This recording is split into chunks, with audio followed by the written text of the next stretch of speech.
NASCAR Grand National Racing has always been known for its great competition, and this year the parity is demonstrated even further by the fact that in 19 races, 12 different drivers have visited the winner's circle. Cale Yarborough at Daytona, Talladega, and Pocono. Ricky Rudd at Richmond. Bobby Allison at Rockingham and Charlotte. Benny Parsons at Atlanta. Darrell Waltrip at Bristol, Darlington, and Nashville. Tim Richmond at North Wilkesboro. Jeff Bodine at Martinsville and Nashville. Richard Petty at Dover and Daytona. Terry Labonte at Riverside. Bill Elliott at Michigan. Harry Gant at Pocono, and Dale Earnhardt at Talladega. Will there be a 13th, or will we see a repeat winner? Stay with us for live coverage of the Champion Spark Plug 400.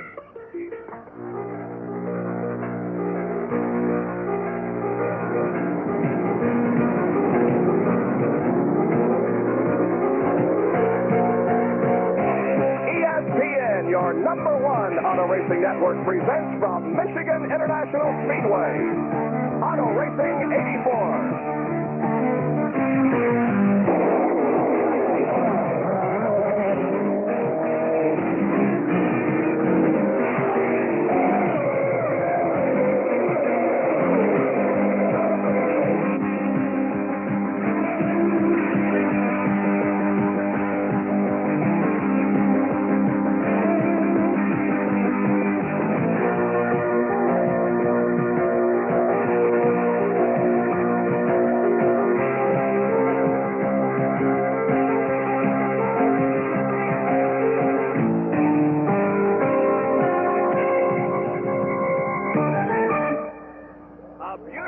Sunshiny afternoon as we greet you from Michigan International Speedway.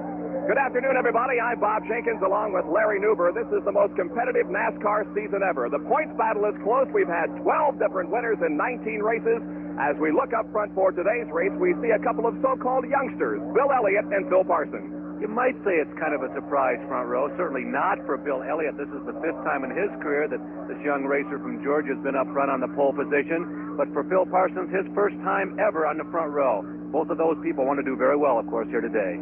Dick Berggren, the editor of Stock Car Racing magazine, will be in the pit area for today's activity. Here's Dick. Bob, it's going to be a pretty frantic race this afternoon. All of these teams think all the Grand National races are important, but this one is especially important. Right now is when the major corporations are determining their 1985 advertising budgets, including sponsorship advertising budgets.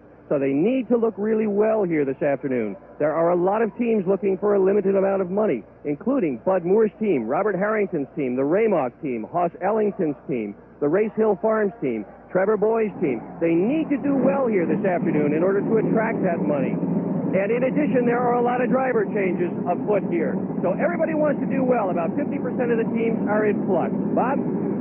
Thank you, Dick. Today's Champion Spark Plug 400 is brought to you by Pontiac. Test drive a new Pontiac at your Pontiac dealer, because at Pontiac, we build excitement. By Levi Garrett Chewing Tobacco. Time after time, the quality comes through. And by world-famous Bardol. Get Bardol, the engine saver. We'll be back with the starting lineup for today's Champion Spark Plug 400 in just a moment.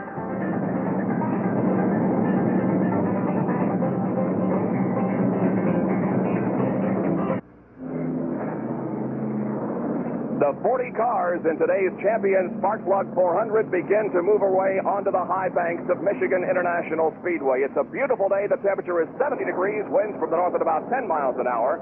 There is a 20% chance of rain, 81% humidity, but right now we have partly sunny skies and beautiful conditions. The cars come off of turn number 2 and head down the backstretch, and we check now for you the starting lineup for today's Champion Spark Plug 400 from Michigan International.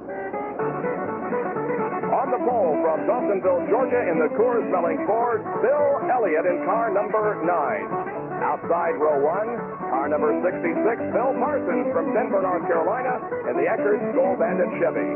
Second row, car number 33, Harry Gant from Taylorsville, North Carolina, in the Gold Bandit Chevrolet. Outside of row number 2, Damon Pearson from Spartanburg, South Carolina, in the Chattanooga Chew Chevy number 16. In the third row, car number 55, Benny Parsons from Ellerbe, North Carolina, in the Copenhagen Chevrolet. Outside of row number 3, Terry Labonte, car number 44, He's from Trinity, North Carolina, drives the Piedmont Airlines Chevy. Row number 4, car 11, Darrell Waltrip from Franklin, Tennessee, in the Budweiser Chevy. And alongside in row number 4 will be Rusty Wallace from Greensboro, North Carolina, in the number 88 Gatorade Pontiac. Fifth row, car number 28, Cale Yarborough from Timminsville, South Carolina, in the Hardy Chevrolet. Outside of row number 5 from Chesapeake, Virginia, Ricky Rudd, car number 15, the Wrangler Jeans Ford. In the 6th row, Tim Richmond from Northville, North Carolina, in the number 27 Old Milwaukee Pontiac. Outside of row number 6, the driver of car number 5, Jeff Bodine from Pleasant Garden, North Carolina, in the Northwestern Security Life Chevrolet. The rest of the lineup: 7th row, Joe Rudman and Dale Earnhardt. 8th row, Dave Marcus and Jody Ridley. In row number 9, Ron Bouchard and Buddy Baker. 10th row, Rodney Combs and Lake Speed. In the 11th row, Neil Bonnet and Richard Petty. 12th row, Greg Saxon, Bobby Hillen Jr. 13th row, Clark Dwyer and Kyle Petty. 14th row, Sterling Marlin and Buddy Arrington. In row number 15, Ronnie Thomas and Trevor Boyes. 16th row, Bobby Allison and Morgan Shepard. Row number 17 consists of Tommy Ellis and Dean Combs. 18th row, Jimmy Means and Mike Alexander. Row number 19, Doug Hebron and Dick Brooks. And in the 20th row, Ken Schrader and Jeff Hooker. Well, if ever there were parity being shown in this series, it would be the fact that 300 victories are starting behind 20th position today. There's a man who, however, has never won a Grand National stock car race, Rodney Combs. He qualified very well here today in 19th position. He'll be starting back there with Richard Petty, Bonnet, and Lake Speed. He'll be in that group. Now, Rodney is a graduate of the late model racing in the Cincinnati, Ohio area. He's been spending most of the last couple of years, however, running on the dirt tracks, the NDRA and All-Star circuit. He's in the former Jim Stacy, now Boobie Harrington team here at Michigan this week. The track is 2 miles in length. Will go 200 laps to make up the champion Sparkplug 400.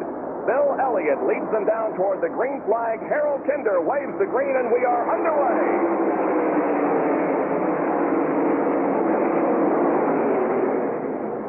This racetrack leads to drafting and always excitement. As you can see, they're going 4 abreast through turn number 1. At the front of the pack, they're being led off of turn number 2 down the backstretch by pole sitter Bill Elliott from Dawsonville, Georgia. Kind of a hometown favorite. His car owner hails from Jackson, Michigan, which is the largest city close to Michigan International Speedway. And Bill has a win on this racetrack. You can see he's opened up a considerable advantage here in the opening lap as the drivers battle for second position. Here they come off of turn 4 for the completion of lap 1.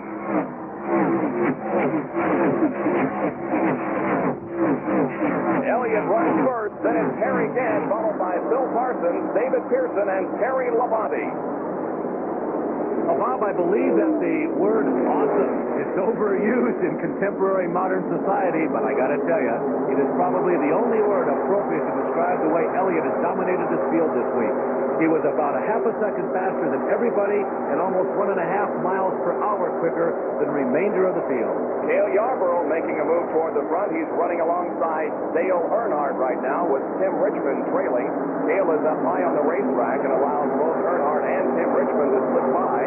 Pursuing that group is Jeff Bodine and Ricky Rudd. Once again, off of turn number 4, this completes lap number 2. Bill Elliott still has the lead.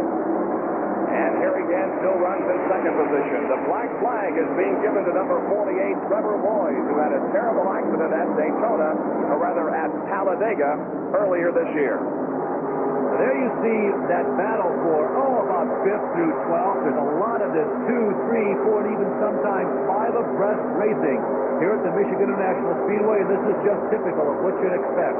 Also, the track seems to be very easy on the cars. About 30 cars always seem to finish here at Michigan International Speedway. It can have a dramatic effect on the season-long point standing.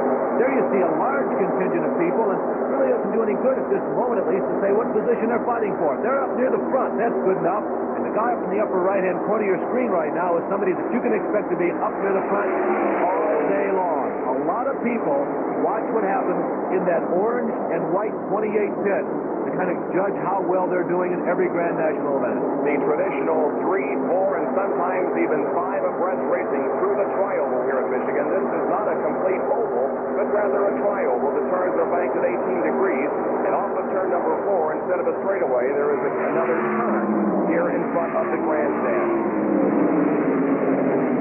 we watch this large flock of cars fluttering around the Michigan International Speedway. Sorry to report for the Canadian fans that Trevor Boyes has already been in the pits twice. And there's Dale Earnhardt really getting squirrely coming out of turn number 4. You can see it vividly there on your screen. He gathered it back up just in time as Yarborough was right between Earnhardt and the outside wall. Another driver whom we showed you at the top of the show has already been in the pits once also, and that was Rodney Combs. So the attrition, which we don't expect to be great again. Here, look at that racing. Isn't that terrific? They're in turn number 2, and there are 3 abreast. Among the drivers in this group, the number 88 of Rusty Wallace. Number 27 is driven by Tim Richmond. Cale Yarborough on the outside of Tim Richmond. Phil Parsons also in this group as they head toward turn number 3. This is the battle for second position now. Bill Elliott has the lead out in front of this group. They come off of turn number 4. The group involves Harry Gant, Terry Labonte, David Pearson, and the number 11 of Darrell Waltrip. And as they race 2, 3, and 4 breaths, look at Elliott. It gives him an advantage. Right now, there are 3 or 4 cars times 3,700 pounds trying to race through air, and that's an advantage for the race leader, Bill Elliott, who continues to run right where he has since just before they crossed the start-finish line at the beginning of this race, way out front in the number 1 position. Look at the lead that Elliott has, and that's almost unheard of, particularly in the early laps here at Michigan International. Traffic is important here at Michigan, but not as important as it is on some of the other racetracks like Talladega and Daytona. We'll see a lot of it this afternoon, but it perhaps will not play as important a factor as it will on some of the other racetracks.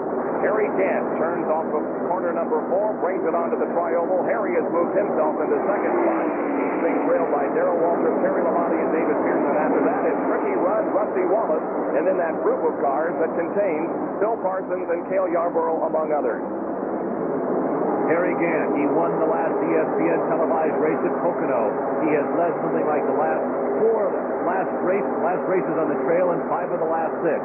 Waltrip, of course, would like to do well. And there's that group of cars that's about, we say, approximately 6 through 20th, and somewhere in there he is in the middle of the screen. Look at Richard Petty on the outside, 4 wide, going down the backstretch into turn number 3. Petty has come from way back behind 20th position, and he has been roaring to the front like he was shot out of a cannon. Richard Petty, who won his 200th career victory earlier this year at Daytona, is moving up through traffic now. In front of him is Ron Bouchard, but Petty has made a nice move here in the early going at Michigan. We've completed 7 laps now. Bill Elliott continues to hold the lead, but this gaggle of cars racing for 6th through about 15th position. Petty still on the high side of the racetrack. That apparently is his line for the early going here at Michigan. He's alongside Ron Bouchard now, passing him on the outside and continuing to click off positions and move toward the front. Petty started 22nd to be exact. Look who he's caught up with. Cale Yarborough. He's right now on the high side of the points leader, Dale Earnhardt. But Richard is really hooked up. Richard Petty is moving on the high side. We are accustomed to seeing him there, but boy, is he coming up through this field. Now, this team has recently left the Dyegard stable in regards to the engine construction. They were buying engines from Robert Yates and the Dyegard people until about 3-4 weeks ago, and they decided to terminate that arrangement. A little bit of ruffled feathers among both of the parties involved, but now the Petty Enterprises people are putting together their own engine. I'll tell you, whatever they did to the one they've inserted in this car today, it's working much better than it did during qualifying. Lots of trading of positions. Once again, I think we're going to go 4 abreast. 4 abreast down the backstretch. The car on the very inside of the racetrack is Dale Earnhardt. Tremendous racing here in Michigan as Cale Yarborough is the lead car in this pack and is running in 6th position. They move off of turn number 4 onto the tri-oval once again. And here's a car making a move into the pit area. That is the number 45 of Jeff Hooker from Valley City, Ohio. Jeff started this race in last position in 40th spot. He is bringing his car in for an early pit stop. We expect at least 3 pit stops in this going here this afternoon, and of course more depending upon the yellows. Richard Petty continues to move up. Right now, running behind Ricky Rudd in car number 15. Right now, Richard Petty is in 8th spot, and there is the leader, Bill Elliott, from Dawsonville, Georgia. Back with more live coverage from Michigan International Speedway in just a moment. As we look at Bill Elliott in the lead, there's quite a story going on with Bobby Allison running way back in 23rd. He did not qualify well, so yesterday, all day long, they flogged the car, trying to make the chassis run better and better. By the end of the day, they were among the top 5. They got together in the motel room last night, though, and decided top 5 is not enough. They wanted to be right on top. So this morning, they went in the garage and they changed the whole chassis. Springs, shock absorbers, everything. And this is an untried, untested combination. Worse, if this thing doesn't work, they can't change it back to where they were before. The strategy here is go for a win. These guys want to be champion again in 1984, as they were in 1983. They say the only way they can do that is to win, and they'd like to do just that here in Michigan. Well, Nick, Bobby Allison is moving up very slowly. He has picked up another position. He's now up into 22nd spot, but not making the charge to the front that we had anticipated. And look at this. Phil Parsons in number 66 started second, has fallen way back to 24th position at this point. Bill has qualified in the top 10 before. He had certainly hoped to be able to hold a little closer to the lead draft. Not only, Bob, as he dropped back over 20 positions, but he is losing contact with the first 20 cars in this race.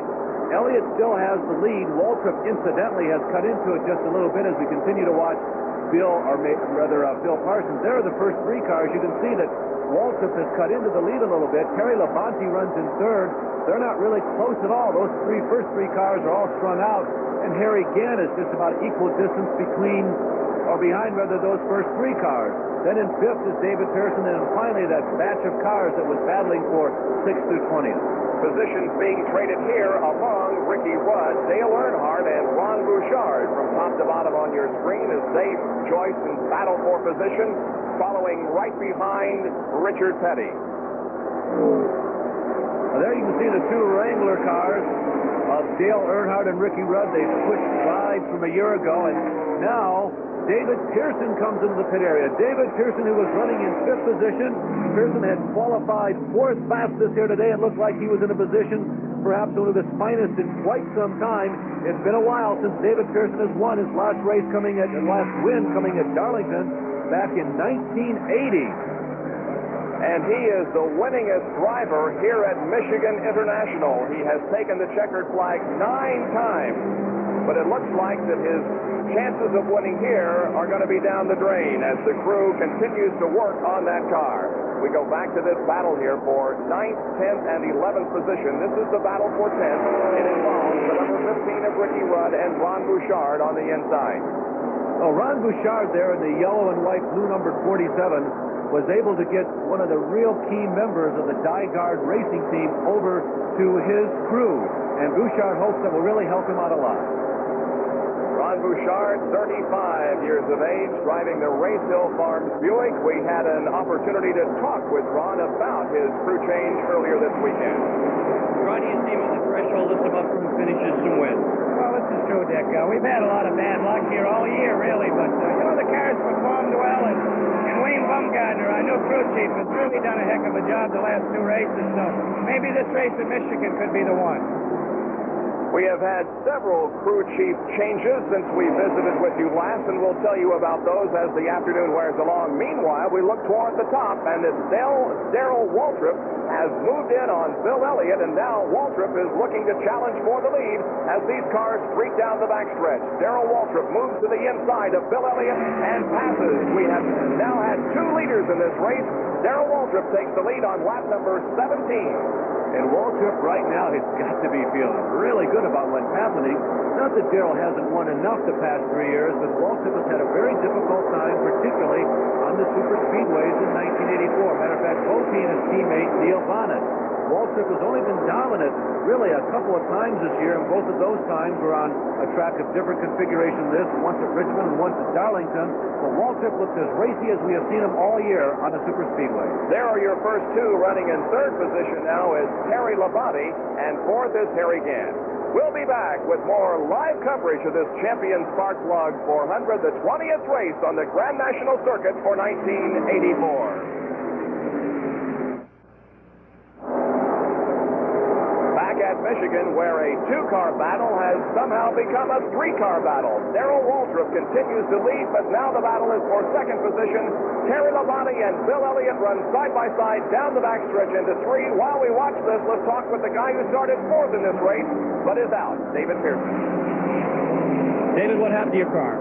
Well, the upper control arm mount on the frame where the upper control arm bolts onto it, it broke off. And, of course, that's something we can't understand. We never have seen one of them break before, you know, and so I guess it's just one of those things. Now, the upper control arm mainly holds the steering together in the car. How tough was it to drive the car with that thing broken? Well, I knew something was happening because I was more or less just riding, you know, right where I wanted to be. Everything was working real fine, and all at once, it just acted like something had broke, you know, and it was getting worse and worse, and what it was doing, the A-frame was kept moving on in further and further, and, of course, it messed the front end up. Well, the winningest driver here in Michigan is going to have to watch the rest of this event from the sidelines. There's the battle for the lead. Darrell Waltrip, Bill Elliott, and Terry Labonte. Labonte once again challenging Bill Elliott in turn number 3. While we were away for break, we had a spin as Jeff Hooker tried to, it looked like, come into the pits, but lost control momentarily, but a great job of gathering that car in.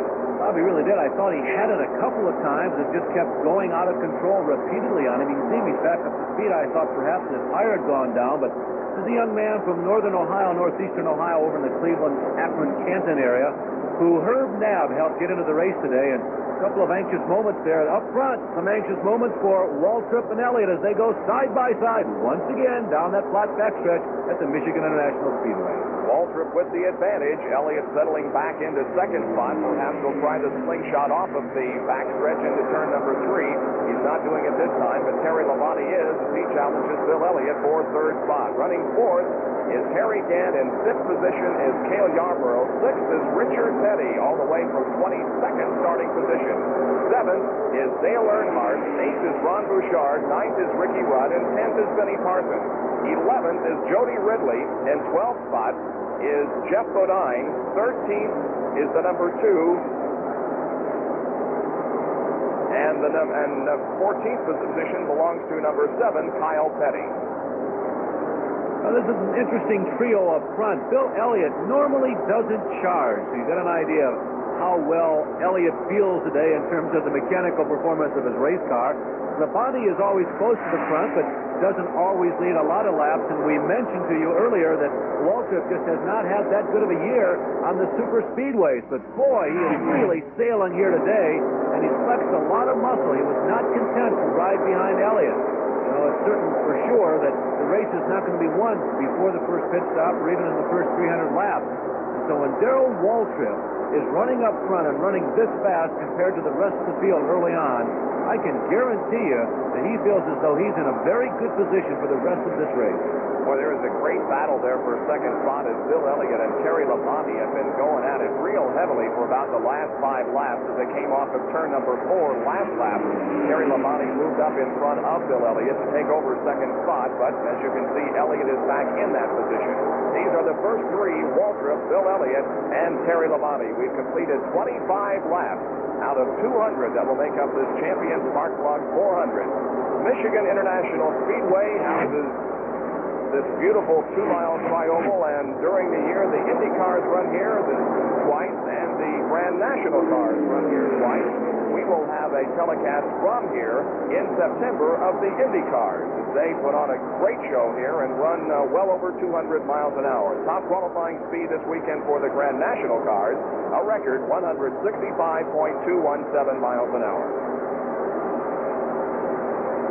So once again, the battle is for second position as Terry Labonte moves down to the inside of Bill Elliott and tries to once again move into second spot. Back with more from Michigan after these messages.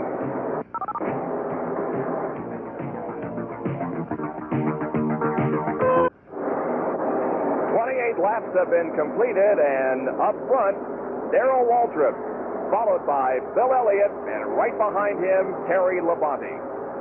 Well, before we went to the last commercial break, you were talking about the speed that was qualified here for the top spots in qualifying this week. It was a very competitive field. Bill Elliott was about a half a second ahead of the second fastest qualifier, but the second through the 31st cars, repeat, second through 31, just 1 second on the clock separating. Highly competitive. It was a real difficult field really to qualify into. We started 40 cars. Over 50 entered the race, and in a couple minutes we'll run down for you. Some of the people were here and attempted to qualify and simply were not able to get up enough speed. Jeff Bodine from Pleasant Garden, North Carolina, car number 5, continues to move up. He started this race in 12th position, and he has won twice this year on the Grand National circuit. Well, Jeff has got some problems here this afternoon, however. He's got something of an oil leak under the hood.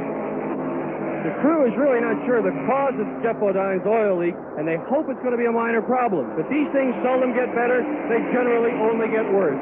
At least for right now, the plan is to keep Bodine on the track, keep his foot flat on the throttle, and they hope this doesn't get to be a serious problem as the day wears on.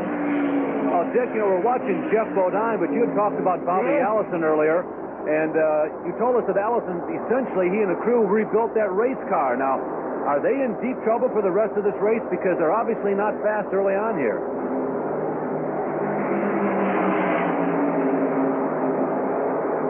Well, Dick Bergeron will have comment on that just a little bit later, as Jeff Bodine, who started 12th, is continuing to run in 12th position. So the oiling problem that Dick mentioned isn't all that serious at the present time. Well, back to that qualifying story as we watch Jeff Bodine struggling to stay up with the lead pack. He's doing right smartly, I might add. We're looking at 15th through 20th position. There's Lake Speed, Kyle Petty. Also in that group is Ron Bouchard. So these are all people who have been close to the front during the last month of the Grand National season. So a lot of people still in. And also remember, there were about 20 cars on the lead lap most of the race at Talladega the last time, and 14 ended up crossing the finish line. Here's a partial list of some of the people who did not qualify. Don Paul, the son of a former super modified driver from nearby Berrien Springs, Michigan, was one of those who entered and just did not gender up enough speed to qualify. Grand National regular entrant J.D. McDuffie. H.B. Bailey, the man in gold and diamonds in his red and white number 36, the Alameda Auto Parts National Motors Pontiac, is a non-qualifier. Bobby Gerhardt made the 10.5-hour drive from the Lebanon, Pennsylvania area in the Frederick Chevrolet. Really had very high hopes, had great expectations of being able to qualify for this race, and really was quite heartbroken when he did not get in. Del McCoward crashed attempting to qualify. Jim Hall, a former professional football player who has survived a bout with cancer, entered his first Grand National race ever, missed by about 2 seconds of qualifying. John Ingalls from Florida, Maurice Randall from nearby Charlotte, Michigan, and Dave Simcoe. They brought a brand new engine this week to qualify or attempt to qualify at his home Grand National track. He lives less than an hour away. They got 8 laps on it, and it blew up. And Simcoe had to be happy with running the ASA race last night at Berlin, Michigan. Watching the 12th and 13th positions here, Lake Speed in car number 1 is running in 12th, and Ricky Rudd in number 15 is running in 13th spot. There's a good look at Lake Speed, who you remember qualified in 2nd position for the Pocono race that we telecast earlier this year. This week, Lake qualified for 20th starting position and has moved up 8 spots. Lake has never won a Grand National stock car race, but it certainly looks like it's in the offing for him sometime in his career, and a lot of people think that it may happen very soon. Now we jump back up front to the first 3 guys just to give you some progress on that. Not much has changed. It's been Waltrip, Elliott, Labonte, not necessarily in that particular order every lap.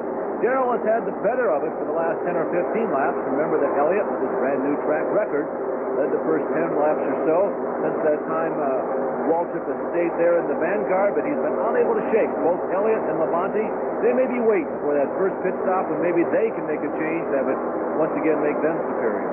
34 laps have been completed, and we have been green all the way. Now, Jeff Hooker did momentarily get out of control at the pit entrance, but gathered the car in. It did not bring on the caution light, and the green has been out all the way so far. 2 leaders, Darrell Waltrip and Bill Elliott. At this point, only 1 car officially out of the race. That is David Pearson in car number 16. Remember that fuel often is a big factor in Grand National stock car races.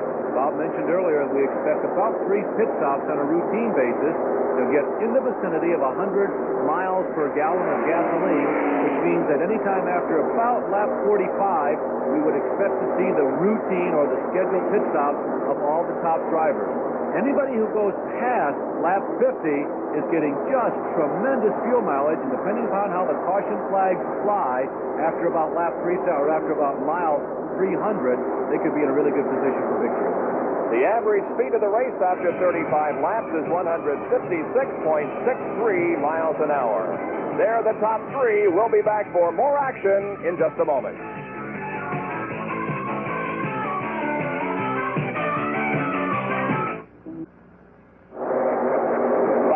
James, Larry Newber, and Dick Berggren back at Michigan International Speedway, where 37 out of 200 laps in the Champion Sparkplug 400 have been completed. The top 5. Darrell Waltrip running first.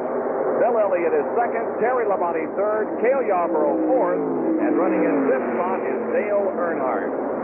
Darrell Waltrip has won 3 times this year on the Winston Cup Grand National Circuit.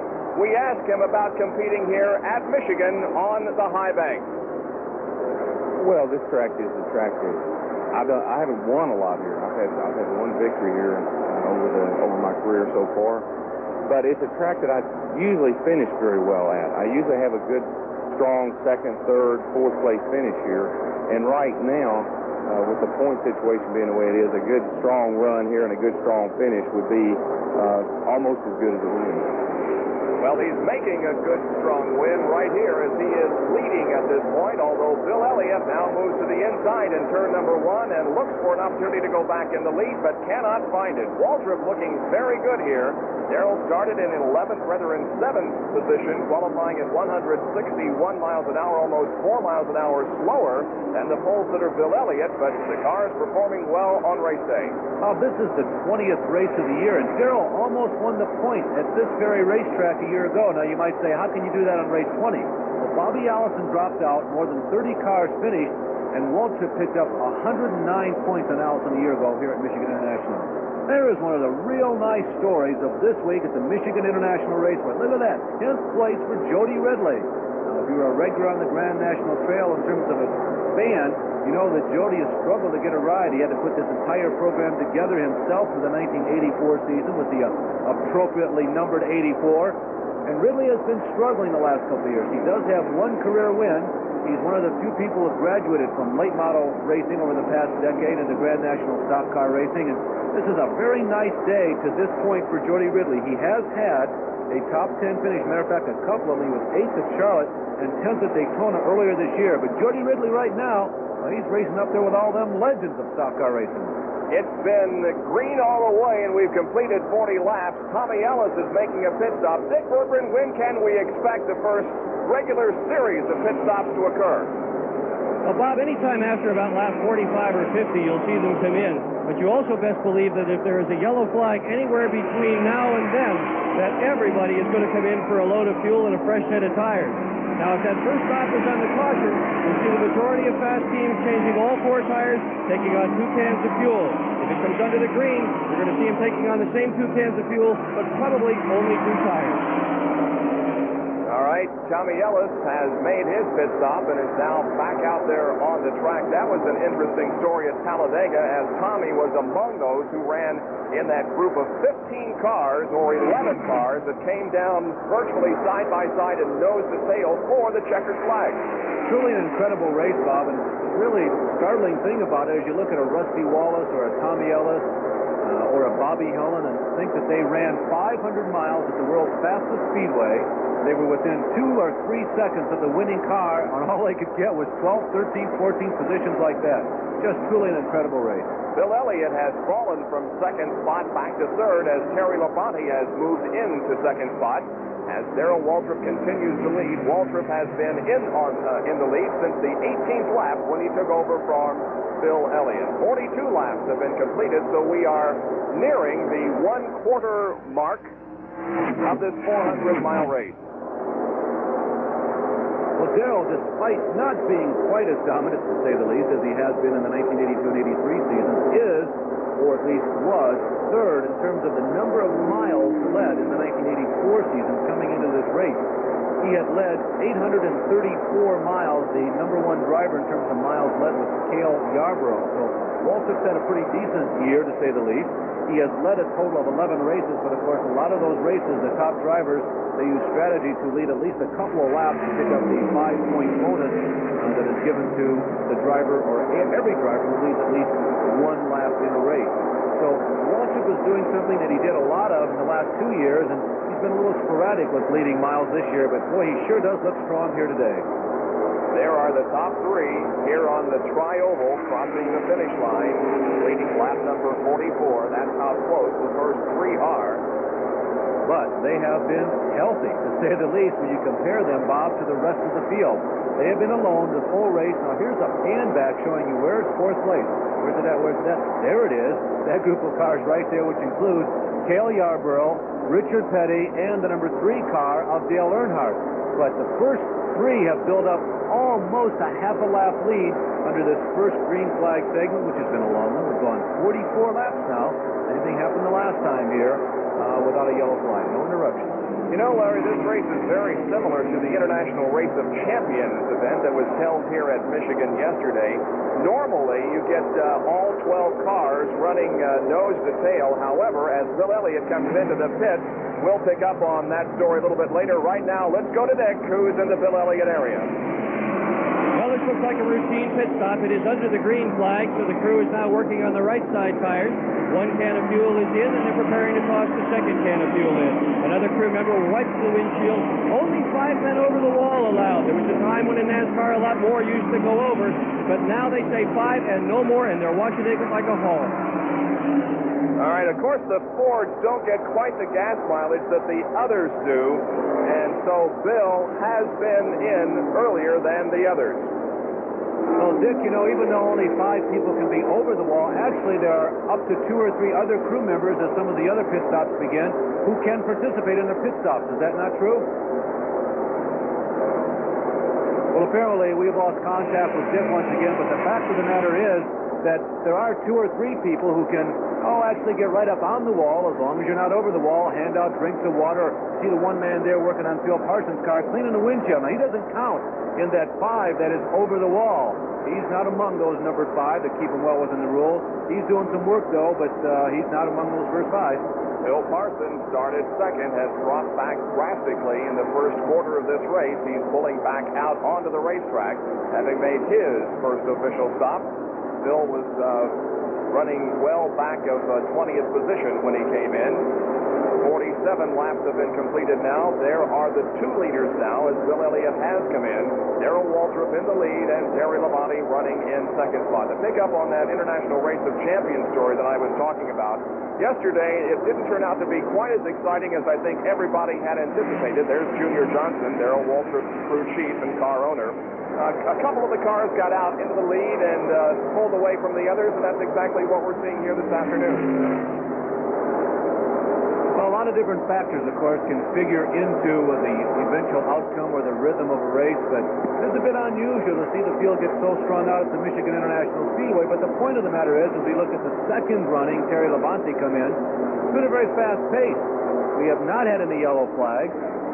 There are still about 20 cars on the lead lap, so even though the racing has not been door handle to door handle, there are still one heck of a lot of folks in it for a potential victory here today. Second place running Terry Labonte. He's been second and third all day long.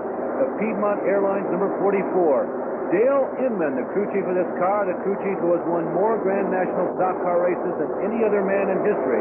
There is a driver who has won more Grand National stock car races in history. Most of those wins coming at the control and at the command of Dale Inman, his cousin. And there is Buddy Baker, yet another one of the legendary names coming from the Deep South to those stock car races. Others who are making pit stops include Dale Earnhardt, Kyle Petty, Joe Ruttman in number 98. Also, Greg Sachs is in, and one car did pull behind the pit wall on these stops. That was the number 97 of Dean Combs. There is Lake Speed in the Bullfrog Knit car, as his crew has completed the work and is pushing him at least onto the apron, but it appears as if the car has stalled. Lake's trying to get the car restarted as the crew pushes him down the pit apron, but it doesn't look like they're having much success. Here is Benny Parsons, the winner at Atlanta earlier this year, coming in for a stop. The Copenhagen crew going to work on that machine. There's a good look at Benny Parsons, who will be joining us for a couple of races here in the broadcast booth as we present coverage of the late model sportsman and Darlington Dash race a little bit later in the season from Darlington, South Carolina. And Benny stands on the gas and broadslides the car as he pulls out of the pit. And there's the leader, Darrell Waltrip. You see him pulling right by his teammate Neil Bonnet, who is also in the pits. We'll take you down into the Junior Johnson Jeff Hammond pit. Darrell Waltrip comes to a stop. They pit the right side up. Waltrip getting a drink to pause that refreshes, looking very casual about the whole thing, adjusting the radio, perhaps having a brief conversation with Jeff and or Junior, and Waltrip is ready to pull away. His teammate Neil Bonnet actually beats him out of the pit road, but I think that Darrell was almost a full lap ahead, and there's Cale Yarborough, another one of the pre-race favorites. Right side rubber change on that as Yarborough picks up the pace as he comes out of the pit road and rumbles back under the 24-degree banking. The pit stops will really scramble the standings. You're going to see exactly how well every crew and driver in combination did getting their car into and out of the pits. And you know, Bob, there's a contest that goes on, the Ingersoll Rand pit crew contest that goes on every race in the Grand National race. And there's a lot of factors that go into a fast pit stop. A car may only be halted, say, 18 or 20 seconds, but what really counts is the amount of time the car spends off of the racetrack and the time it leaves turn number 4 and goes into turn number 1. So pit stops have been made under green. We are 51 laps into the Champions Spark Plug 400. We'll resume our live coverage on ESPN in just a moment.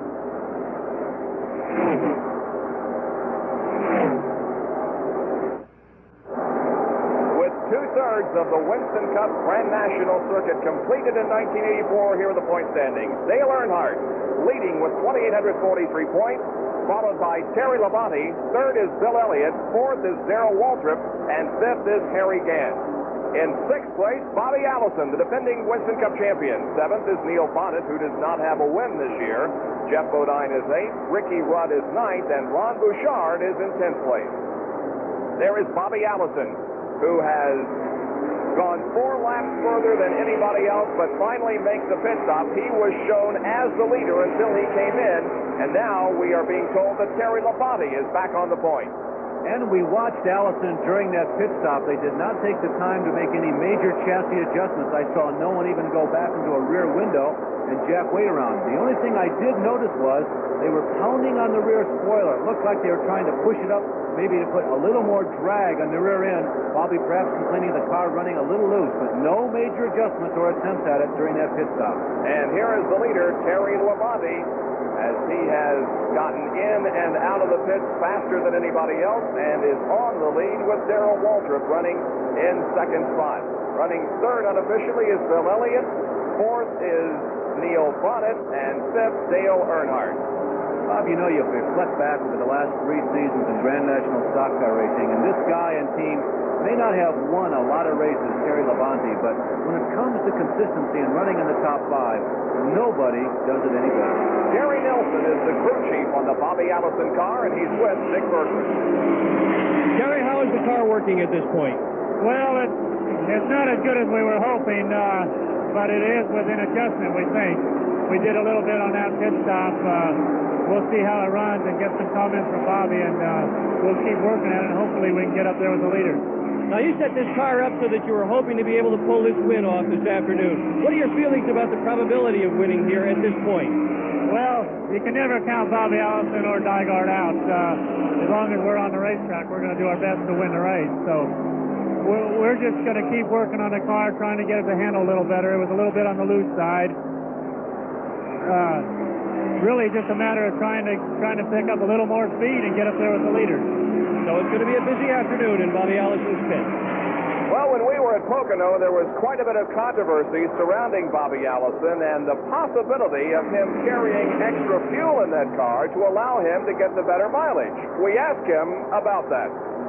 Well, first of all, we know it's the charges aren't directed at our team. We get good mileage, but NASCAR has taken our car apart numerous times and drilled holes in it and gone through all sorts of gyrations and threats and all that. And we've come up clean, which we intend to keep on doing.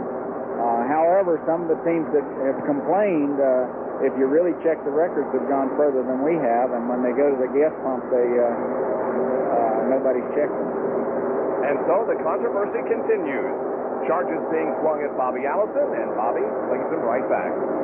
Bob, you know, it's an interesting story, this fuel controversy, and it's funny how the prevailing attitude of thought has changed in the last month. About 3 or 4 weeks ago on the Grand National Trail, walk up and down pit road, and people were looking for hidden fuel. Now this weekend and walking around, the teams seem to have a different attitude as we go back and look at the race for second position between Waltrip and Bill Elliott. People are discovering that once they have concentrated on trying to stretch their fuel mileage, they are even finding more miles per gallon in their own race cars. And 2 or 3 of the top teams and top drivers said, you know, we really think that perhaps we haven't done as much or hadn't done as much homework as we should have until about the midpoint of the season when 2 or 3 of the other teams are kind of blazing the trail for us. The prevailing attitude has changed. Most of the teams now think they got to work harder, that the other teams have simply found something more than they had. The other teams most commonly mentioned as having superiority in the fuel consumption race. Cale Yarborough in the number 28 car hooked up by Waddell Wilson, number 33 car of Travis Carter and Harry Gann, and of course Bobby Allison. So with nearly 60 laps completed, we'll run down as many as we can. We know there are those of you who like to keep score as you watch these races. The leader is Terry Labonte, second is Darrell Waltrip, third is Bill Elliott, fourth is Neil Bonnet, and fifth is Lake Speed. Running in sixth spot is Dale Earnhardt, seventh position is Cale Yarborough, eighth is Dave Marcus, ninth Richard Petty, and 10th is Harry Gann. Running in 11th spot is Benny Parsons, 12th position is Buddy Baker, 13th is Ron Bouchard, 14th is Jody Ridley, 15th Jeff Bodine, 16th is Bobby Allison, 17th is Rusty Wallace, 18th spot is Ricky Rudd, and in 19th is Tim Richmond. Junior Johnson continues to watch his drivers on the track, Darrell Waltrip and Neil Bonnet. Darrell Waltrip in second spot as this race with third place Bill Elliott is continuing. 61 laps now completed. ESPN and NASCAR present a track back.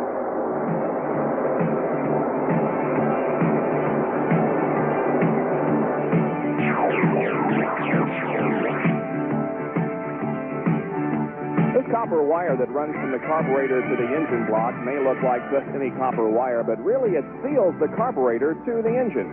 During pre-race inspection, the NASCAR officials will check the carburetor to make sure that it meets all specifications. When it does, it's sealed on. Now you can take off the ends of the carburetor here and adjust and change the jets to allow more fuel into the carburetor, but once the carburetor is on itself, it's sealed on. Average speed of the race is 154.61. We continue under green at Michigan. More live coverage in just a moment.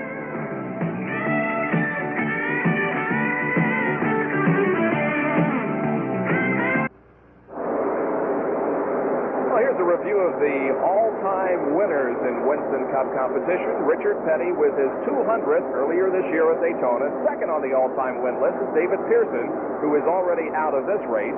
Bobby Allison and Cale Yarborough each have 81 victories, and Darrell Waltrip is fifth with 60 wins. And as far as who's going to win this one, well, it's still very much up in the air as only 64 laps have been completed, but at this point, Terry Labonte is the leader with Waltrip and Bill Elliott running second and third, and then Dale Earnhardt and Cale Yarborough. We're on the high banks of Michigan International Speedway. They're on the backstretch right now where the banking is just very slight. However, as they go to turns 1 and 2 and 3 and 4, they move up to 18 degrees of banking. There is the battle for second and third position. Well, earlier this year, there was an IndyCar race here and a lot of accidents. The most, at least terrible-looking accident involved Chip Ganassi. However, he was injured very slightly. As a matter of fact, was out of the hospital within a week. We are delighted to see Chip here this afternoon watching the Grand National cars. Here's Dick Berggren. Chip, how you feeling? Good. I'm still in one piece, Dick. My doctor said hopefully I'll be back on the track sometime around Labor Day, hopefully. Well, what exactly happened to your car in that accident? Well, we're really not sure yet. I think something broke in the left rear. Either that or I just lost it over going on the exit of turn 2. What are your feelings about returning to racing? Are you anxious to get going again? I'm very anxious.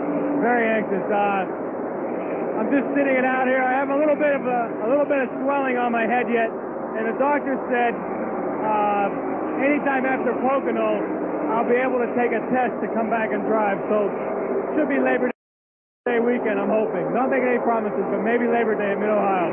How do you feel about the track here in Michigan? A lot has been said. I'll tell you, if I knew more about my crash, I would know more about what caused it. As far as, I think our cars, I think we can live with it, live with the track the way it is. but sometime in the future they're going to have to do something about the bumps as far as our cars are concerned. When, I don't know. Chip Ganassi, very lucky man to be standing here watching this race today. Well, we'll have the old Milwaukee car back out pretty soon, I'm sure. The Indy car, that is. But here today, we're just here to cheer Tim Richmond on. Okay. All right, everybody's a PR man, you know. But it's great, and it really has made racing great. Yeah, it really has. Well, look at this. As Terry Labonte laps Tim Richmond, who Chip just mentioned. Unfortunately, Tim goes a lap down to the field, and Tim Richmond continues to struggle. Well, for Tim Richmond, it's been a pretty tough year, as a matter of fact. They had one race this year where they were somewhat of a surprise winner. They popped up and won the race after making just a perfect tire selection on a very late caution flag. But Richmond has been a little frustrated with what's been happening in the 1984 season, and there are those who will tell you that he's looking around, that maybe he won't come back to Grand National racing next year, that he may well even be in a different type of race car. Remember that Tim was a graduate of super modified racing, one of the very few people to come out of that type of racing to go big time. Also spent a considerable amount of time in USAC sprint cars before moving to the Grand National circuit.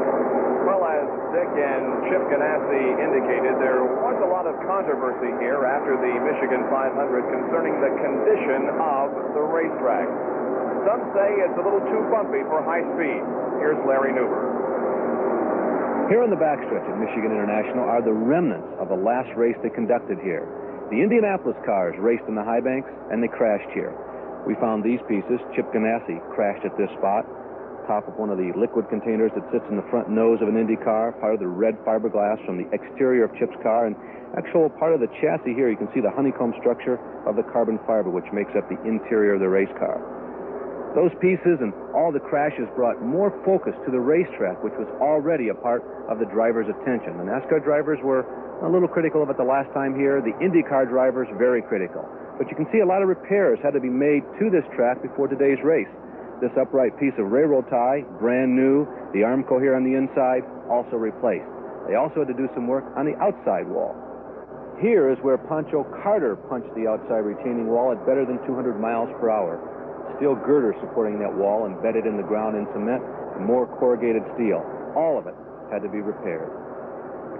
Despite all the conversation, the track has not really been a serious problem, particularly for the Grand National drivers. Oh, there are these cracks in the surface that have the sticky substance in between, but the ones that really concern the drivers are the ones that run parallel to the flow of traffic. Now, even those have not been a problem, but it's like casual water on a golf course. Just something else, another factor, something you have to be aware of. Well, there has been no problem whatsoever with the track here this afternoon, as we have been green all the way. 70 laps have been completed. We have 130 to go, with Terry Labonte still in the lead. And there he is, car number 44. Terry in the Piedmont Airlines Chevrolet finished fourth in this race here last year. Well, just a couple more comments, and we'll put a period on this track story as we watch Benny Parsons making his way around.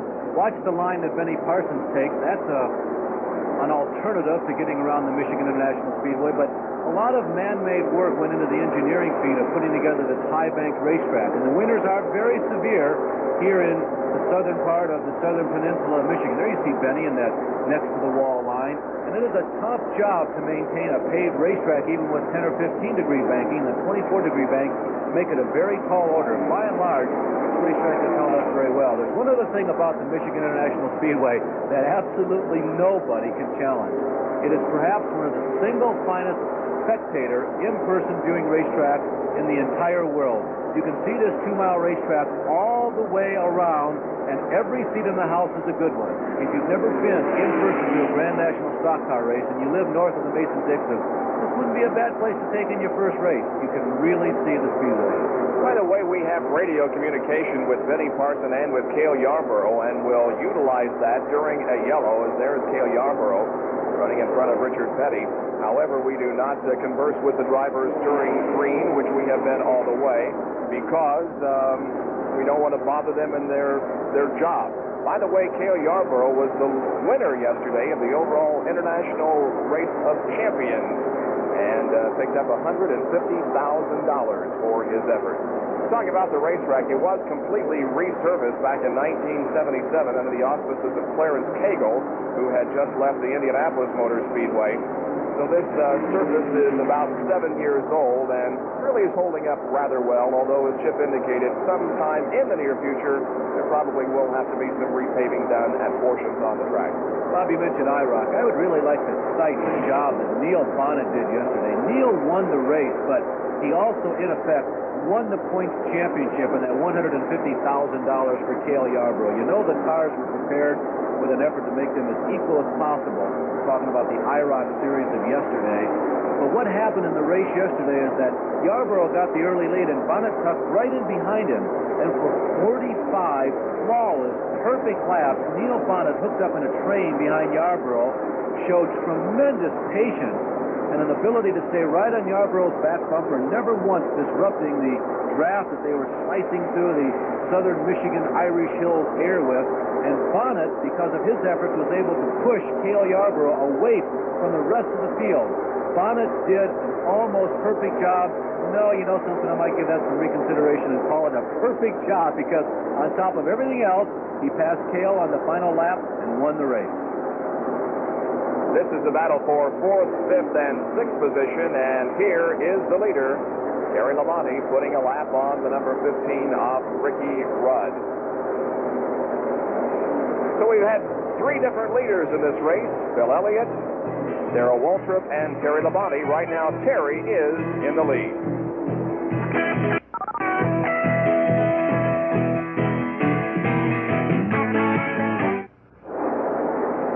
It's going to be some kind of autumn on ESPN as we present live college football, and we'll begin on September 1st with a big doubleheader. First, Western Athletic Conference champion Brigham Young travels to Pittsburgh. Then, the University of Florida Gators meet the national champion Miami Hurricanes. It all begins Saturday, September 1st at 3:30 Eastern Time. Florida, of course, will also be trying to duplicate what it did a year ago when it defeated Miami. The only loss for the eventual national champion Miami Hurricanes, as we look at the tremendous crowd that's on hand here at the Michigan International Speedway.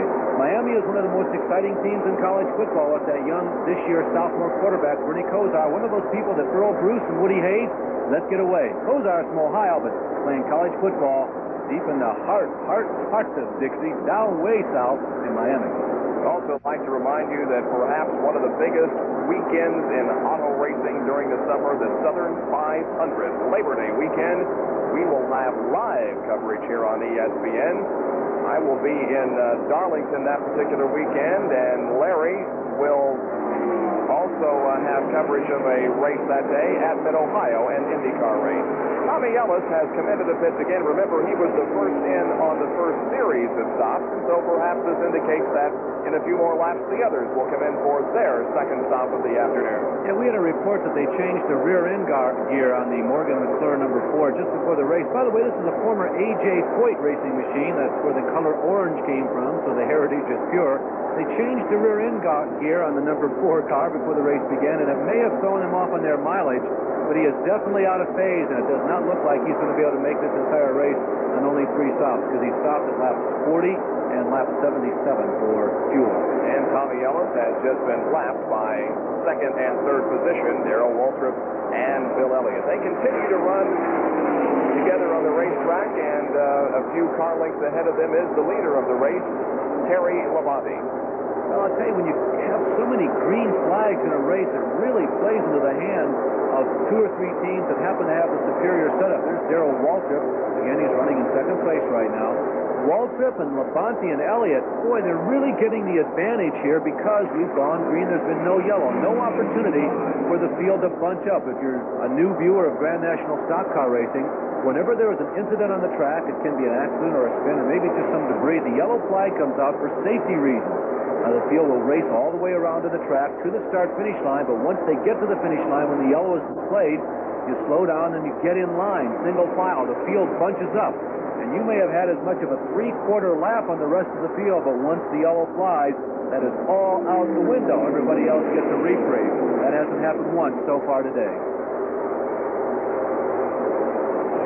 Well, Tommy Ellis has just made an unscheduled pit stop. They say that the car is very loose. They changed outside tires trying to tighten the thing up. This is kind of a strange car. The body came from A.J. Foyt's Grand National car, but the chassis is a Mike Laughlin car, so it's not really a whole anything. Yeah, the front clip on that car, the Laughlin front clip, one of the more popular designers, engineers, and builders of Grand National cars. So it is very much a hybrid, although it performed very well, as we mentioned earlier in this broadcast, at Talladega, the last race on the trail. 80 laps completed, the average speed 154.83 miles an hour. And really the interval between second and third position here is better measured in car lengths rather than time. We got them about 78 hundredths of a second between first and second, but it's more like 12 or 15 car lengths. There are 18 cars, make that 13 cars, still on the lead lap as we have about 119 laps to go in this one. You know, some of the teams, most notably Bobby Allison, is experimenting with the use of computer readouts for making all those value judgment and strategic calls and decisions you have to make during the running of the race. But when something like this happens, we have now completed 80 of 200 scheduled laps without a yellow flag. All past records are just out the window. Now you've got to start thinking about, hey, if I've been pacing myself, let's think about Cale Yarborough as a for instance. Do I have to kick it up? Do I have to get going? And as we're talking, by the way, Tommy Ellis continues to be plagued with problems as he comes back to the pit for yet another time. But I'm thinking about Yarborough. I'm thinking about Richard Petty and all the speed that he displayed early on. Maybe these guys have to change their strategy if their strategy has been just stay on the lead lap and keep the leaders within sight. Because right now, those two guys you're looking at right now, Waltrip in white, Elliott in red, and Labonte in blue, who's ahead of them, is really knocking this field down. And if you've got anything left that you've been saving, I guess you're going to have to show it now earlier than you may have planned. Well, we are looking for a track record here, and right now they are at record-breaking speed. The race record is held by David Pearson, set back in 1973 at 153.485 miles an hour, and right now the average speed is 154.83. 13 cars on the lead lap, and we will review those in just a moment. Well, it's rather interesting, the attire and especially the shoe wear that these drivers have on when they're in their race cars. It would have us believe that you can tell the measure of a man or a woman by the clothes they wear. Now, with a race driver, you can't do that. They wear uniforms, every one of them, and they all look the same. But we think that you can tell something about them by the shoes that they wear. Can you identify, for instance, who is the man in the cowboy boots with the Space Shuttle reentry tiles on the heel? How about the term loafer? Guarantee you that it doesn't refer to this man's driving style. And who belongs to the Ivy League hush puppy? As a hint, he is not a New Englander. Then there's the more formal after-dinner look, wingtips. And who dons the basic black working man shoe? Probably some hard-working independent soul, of course. And then here's the shoe of the consummate race driver, PR man, strictly regulation issue. And who bears all, showing the way that any true red-blooded stalker really would like to be racing. We'll be back with all these answers and more after these few words. This Olympic update is being brought to you by Toshiba. Be embarrassed if you didn't recognize the cowboy boots from the Space Age tiles, the King, Richard Petty. The well-worn loafers, number 2 on the all-time win list, David Pearson. The Hush Puppies. Since 1971, Jimmy Means has been racing in those, well, not exactly those shoes. And the semi-formal man, the wingtips, there's Dave Marcus. And the hard-working man in the basic Union label black, Buddy Arrington. Remember the Simpson specials, that thoroughly professional? Cale Yarborough, pensive on this day. And who bear it all to show how any true red-blooded stock car racer really wants to drive? Why, there he is, old Dick Brooks himself. Well, it's quite different from the IndyCar drivers who wear the special fireproof shoes. These guys wear what they brung, I should say. And I have it on very good authority, by the way, that Dick Brooks always does wear shoes during the races. And about practice, I don't know. Just kidding, Dick, just kidding. They're the top 5. Labonte, Waltrip, Elliott, Yarborough, and Richard Petty. Jeff Bodine in car number 5 is beginning to show some smoke. He is running in 13th position and is coming into the pit area. So Jeff Bodine may have a serious problem with this car. We'll see what the crew does as he pulls to a stop. Bodine has led 5 of the last 6 races, including 327 laps at the recent Nashville race, and there is Ricky Rudd. Boy, have they had a struggle for the last 2 months. The early part of this season, the first 4 or 5 races. This was the guy to beat. He was up front every race, it seemed like. But for the last couple of months, it has just been a real uphill climb. Now, Rudd has hit it on lap 36. He comes in again on lap number 89. So if he's coming in for fuel, he's in trouble in that category. But I have a feeling they've got more problems than that, Bob. They're very unhappy, I'm certain, with the chassis performance of that machine. Running in 15th spot, a lap down to the field. Terry Labonte is continuing to set the pace here, and should Labonte win today, it will be his 4th Grand National victory. His most recent came at Riverside International Raceway in California in June of this year. There is the crew that has raised up the hood on the Jeff Bodine machine. It goes down off the jacks on the left side, but work is continuing in the engine department. Well, Jeff is currently 8th in the point standings, 9th in terms of dollars won, despite the fact that he's not yet on the Winner's Circle program. Wasn't until 1984, that is to say. He's won over $200,000. This racetrack also has been relatively kind to Jeff Bodine in his recent year. He's got a 4th place here, but he will not pick up a number 4 position here today. Less than a second interval between 1st and 2nd spot. Darrell Waltrip continuing to run 2nd. Let's run down the cars that are running on the lead lap, and there are now 11. Labonte, Waltrip, Bill Elliott, Cale Yarborough, Richard Petty, Dale Earnhardt, Benny Parsons, Harry Gant, Buddy Baker, Jody Ridley, and Ron Bouchard. Those 11 cars are on the lead lap. Running in 12th spot is Bobby Allison. 13th, Jeff Bodine until he made the pit stop. Then Rusty Wallace, Ricky Rudd, Tim Richmond, Kyle Petty, Neil Bonnet, Blake Speed, and Dave Marcus. And while you were reading down that list, Bob, this guy right here, that blue and white flash, number 44, Labonte, put a lap on Ron Bouchard. So Bouchard is now 1 lap down as we go down to the pit area and look at Bodine. There goes Jeff Bodine pulling out. And there is Bobby Allison at work at another end of pit road. Bobby Allison comes in on lap number 92. He had gone 54 laps before, so I think that they are working on that car, Bob. They're obviously very unhappy with the way it's handling. A lot of extra time now being spent under the left side of the car as the car continues hoisted up in the air, the left side up, the fuel long since replenished, and Allison goes back into the fray. But his hopes for a repeat championship are beginning to get dimmer and dimmer and dimmer with each passing race. Well, he's usually thought of as the last to come in during the routine stops, but this time among the first.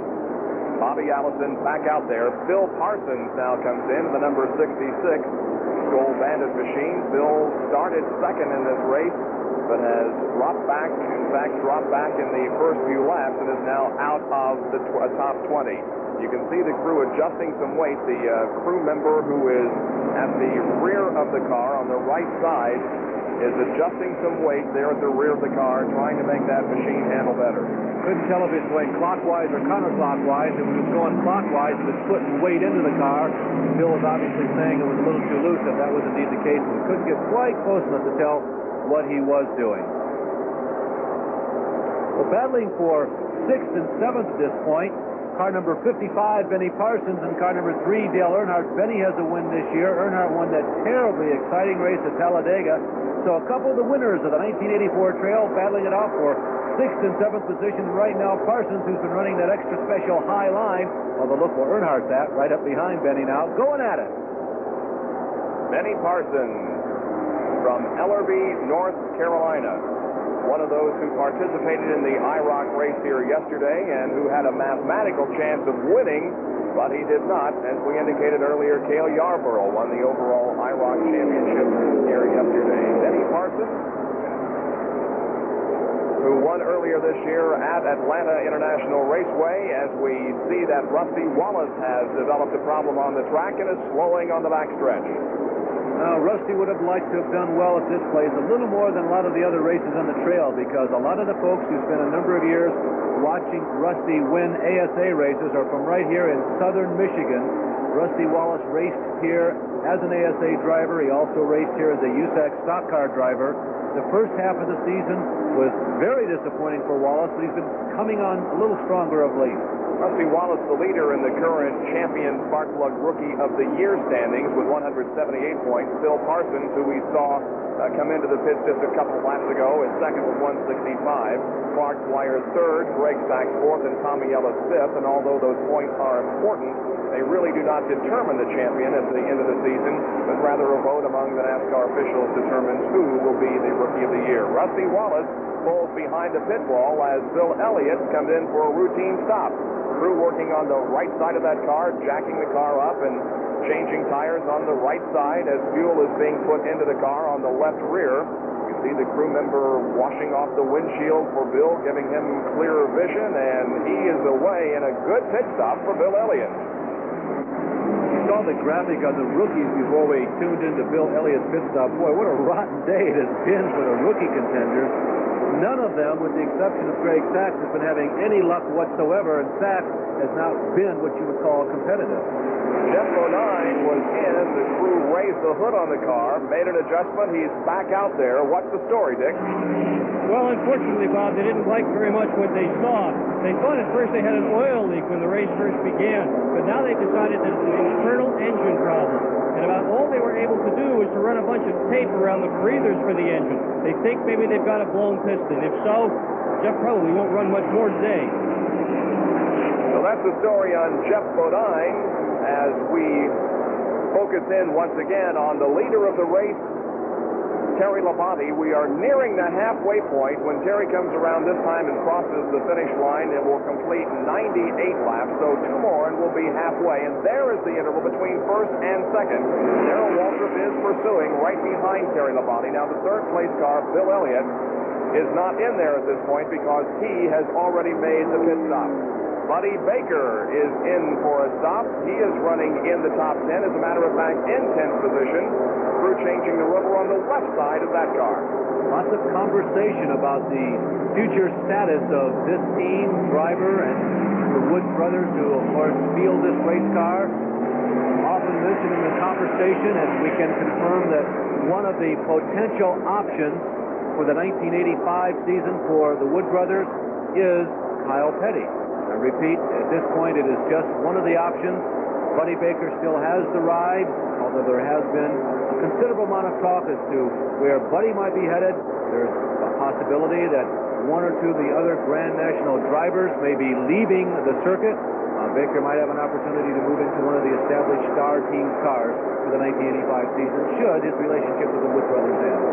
We anticipate a stop by Terry Labonte momentarily, and when he comes around this time, it will be half through. Here comes Richard Petty in for his stop, and amazingly, Larry, the speeds are high, the competition is great, and no yellows to this point. No yellows and a very small amount of attrition. We talked about Jeff Bodine's problem, but really we only had about 3 or 4 cars who have given the appearance of dropping out of this race, and the majority of the front runners have stayed in. And there is the front runner of them all, Terry Labonte. Labonte is in. By the way, Jeff Bodine is in for another stop. We'll continue to watch that as you watch Terry Labonte and hear from Dick Berggren.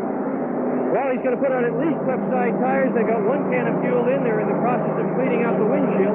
This is certainly a routine stop. He did go 52 laps between fuel, so that's 108 miles, so that's pretty good. And Labonte is on his way.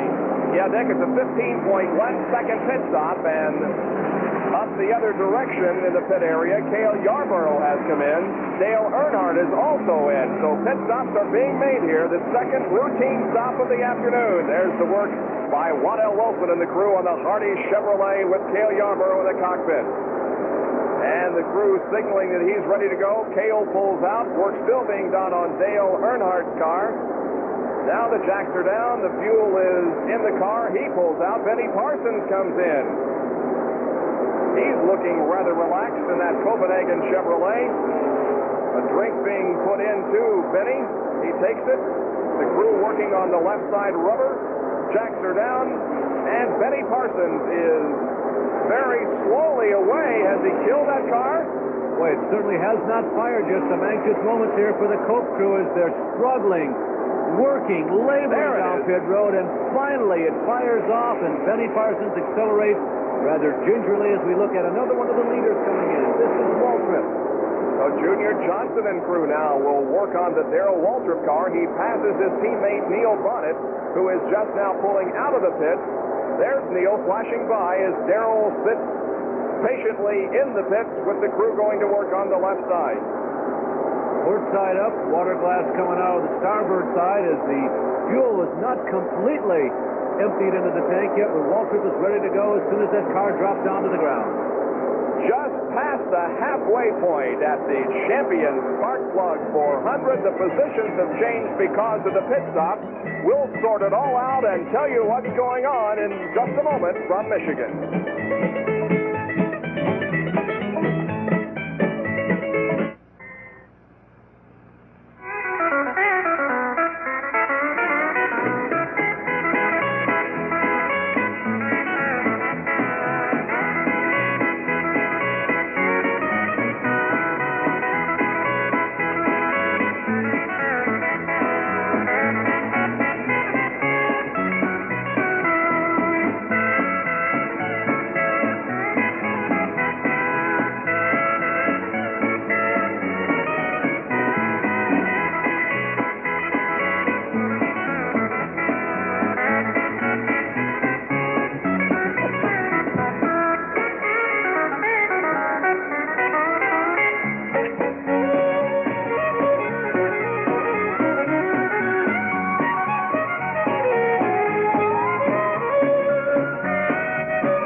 Awfully small tent that about 20 guys came out of, wasn't it? Yeah, I don't want to say anything, Bob, but they measured 6 by 6 on the outside, and they were all wrinkled when they were coming out. So I don't know what that means. We are at Michigan International Speedway near Brooklyn, Michigan for the Champion Spark Plug 400. We're delighted you could join us today for our live coverage.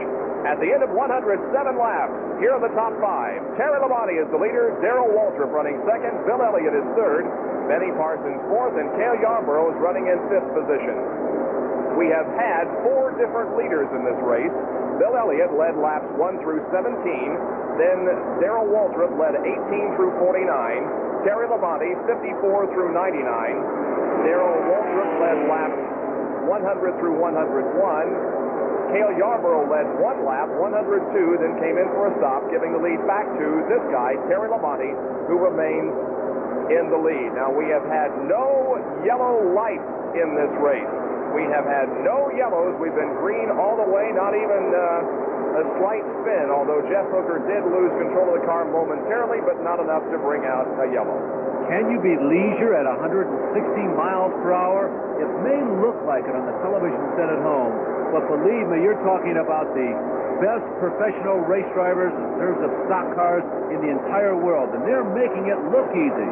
This is not an easy thing to do, to maintain this type of pace all day long without any breather at all. And it may look like things are going easy on your screen at home, but these guys are performing just to the peak of their ability, and it really is a tremendous race when you think about the skill involved here and the fact we've been able to go this distance and nothing has gone wrong. Bobby Hillen Jr. is in car number 8 there, trailing Terry Labonte. And that's the guy that we can say we raced against, Larry, because Bobby was one of those who were at a local go-kart track up here Friday evening, and we competed against him. But Bobby Hillen now has Jake Elder as his crew chief, and both driver and crew chief hoping for big things. Bobby is the youngest man in this race. At the age of 20, he tied Clark Dwyer, who has retired since this race began, for that laurel, the youngest man in the race, and he really has shown a great deal of promise. One of his finest performances took place last week at Talladega, but he's had a nice, solid season, and looks like he has a nice career ahead of him. 90 laps to go at the Champion Spark Plug 400 in Michigan. There is Buddy Baker in car number 21. Driving for the Woods brothers. We discussed a little bit earlier the possibility of him not being with the crew next year, and he had this to say about that situation. Let me just put it this way. We've got the 84 season to finish out. I've got quite a few races with them to do right now, and They've been super to me. If we split company at the end of the year, I've done that with many racing teams before. I've always managed to leave with them being my friends, and you know, it's sometimes better if you're not really doing the job that you feel like you can, or if they feel like they're not doing the job. You know, sometimes the change is good all the way around. It's just a situation we'll have to wait and see. As far as I'm concerned, I can wait till later in the year to find out what I'm going to do, because I'm more interested in winning races for the Wood Brothers right now, and that's it. That's a story we may develop further when we bring you live coverage of the Southern 500 Labor Day weekend here on ESPN. Buddy is number 7 on the win list among the active drivers for all-time wins. He has won here at the Michigan International Speedway, and he has picked up more than $2.6 million in his career. So Terry Labonte, formerly from Corpus Christi, Texas, now leads the Champion Spark Plug 400.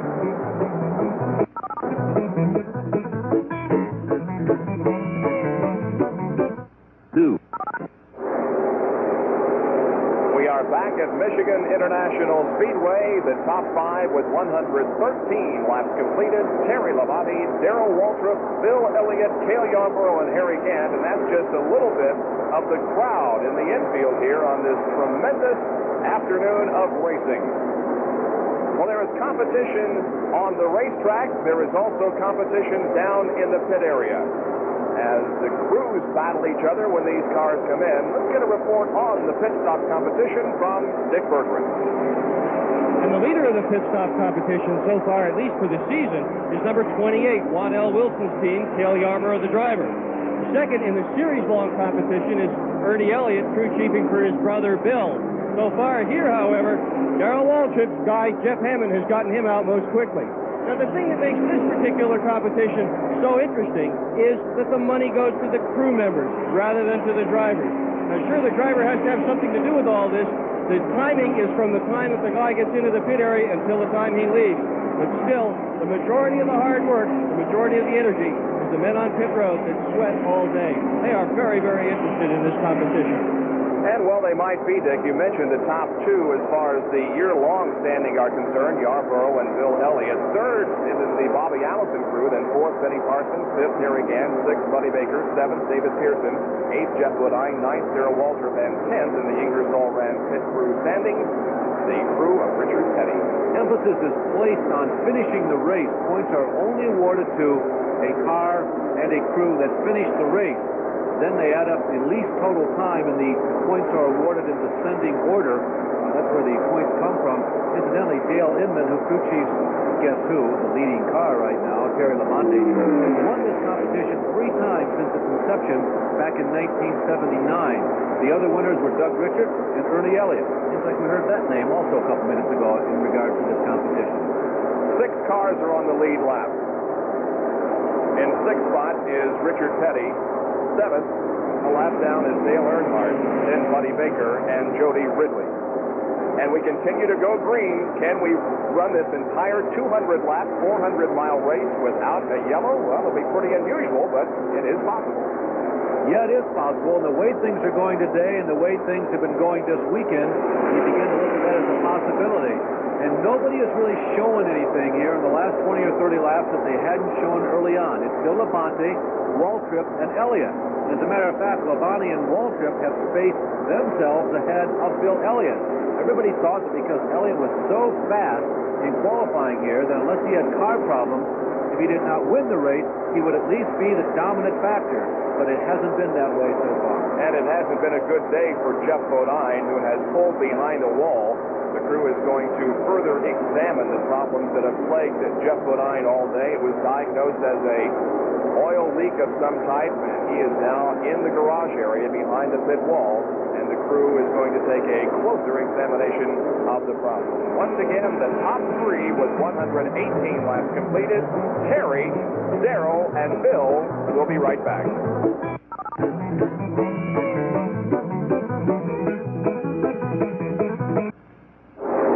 Michigan International Speedway near Jackson, Michigan. We're located about 14 miles south of Jackson, Michigan, right along U.S. Highway 12. at Michigan International Speedway, a 2-mile high bank tri-oval. And in the Champions Spark Plug 400 that we're covering for you live on ESPN today, Terry Labonte looks for his 4th Grand National victory of his career. He is leading Darrell Waltrip, Bill Elliott, Cale Yarborough, and Harry Gant. Really is a real good racing area, too, as a matter of fact, around here, Bob. A lot of the drivers who raced in southern Michigan on the short track, super modified sprint cars have become truly legendary. Among the products, by the way, of the southern Michigan racing is Joe Ruttman. I know a lot of people think that Joe came from California, but actually he started his driving career in 1970, not too far from here, running in places like Mount Clemens, Michigan, Flat Rock, Michigan, and in my hometown of Toledo, Ohio. Joe started in 1970 when he lived here in the Detroit area. And Dick Bergeron has a further comment on Joe Ruttman. Well, Larry, Joe is one of those drivers whose future is up in the air for 1985. He's rather looking around to see what's going to happen. Yesterday, he had a real bad break for this race where he wants to look so well. Late in the afternoon, at the very last practice, he had a very serious engine fire. One of the bolts came out of the carburetor. Lots and lots of gas got on the engine, and when they pulled up the hood, it was an absolute inferno. So they worked pretty feverishly just to try to get the car back in the race. Joe desperately wants a strong finish here.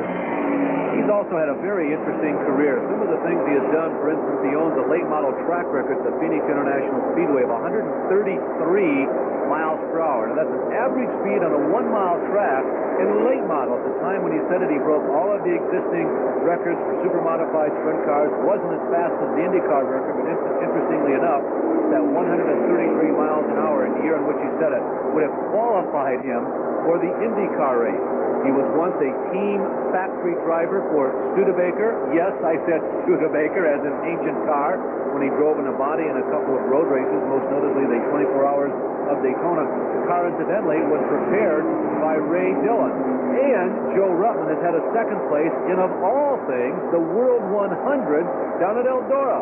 He was the second place finisher in the inaugural World 100. Now, in case you didn't know, that's a high bank, half-mile dirt racetrack. So Joe Ruttman can drive. He has enormous experience. He has been the best man, but never the groom in Grand National racing. His best finish, a second back in 1981 on the road course at Riverside, California. His best finish this year has been a sixth at Martinsville. Right behind Joe Ruttman on the racetrack is Tim Richmond, and right behind Tim Richmond is the leader of this race, Terry Labonte. Let's give you the drivers who are a lap down. A lap down running in 7th place is Dale Earnhardt. Then 8th is Buddy Baker. 9th is Jody Ridley. 10th is Benny Parsons. 11th is Ricky Rudd. 12th is Bobby Allison. 13th is Ron Bouchard. And 14th is Tim Richmond. 2 laps down. Those drivers include Neil Bonnet, Lake Speed, Kyle Petty, Dave Marcus, Phil Parsons, and Dick Brooks. It's been one of those races in which you have to think on your feet and on the run, literally. There have been no pauses in the action. It's a race that I would suggest really favors the veteran crew chiefs and the veteran drivers. There is no opportunity to pause and scratch your head and think, what can I do next during a yellow flag or a long delay for a yellow, or perhaps a momentary slowdown in the pace of the race. It has been at qualifying speed pace since the drop of the green flag, and nobody has given the other teams a chance to rest. Labonte, with Dale Inman calling the shots at the pit, has become the dominant force in this race. Bill Elliott has looked strong, but Darrell Waltrip, with Junior Johnson masterminding that operation, is right now the second-running driver and the second-best performer so far today.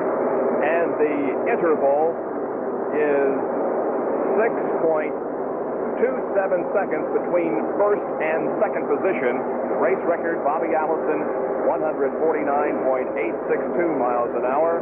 August 15th of 1971, and right now we are averaging 154 miles per hour. So Terry Labonte has opened up the interval between himself and second place Darrell Waltrip, and there are also about 3 seconds between Darrell Waltrip and third place Bill Elliott. We'll resume our live coverage from Michigan International Speedway right after these messages.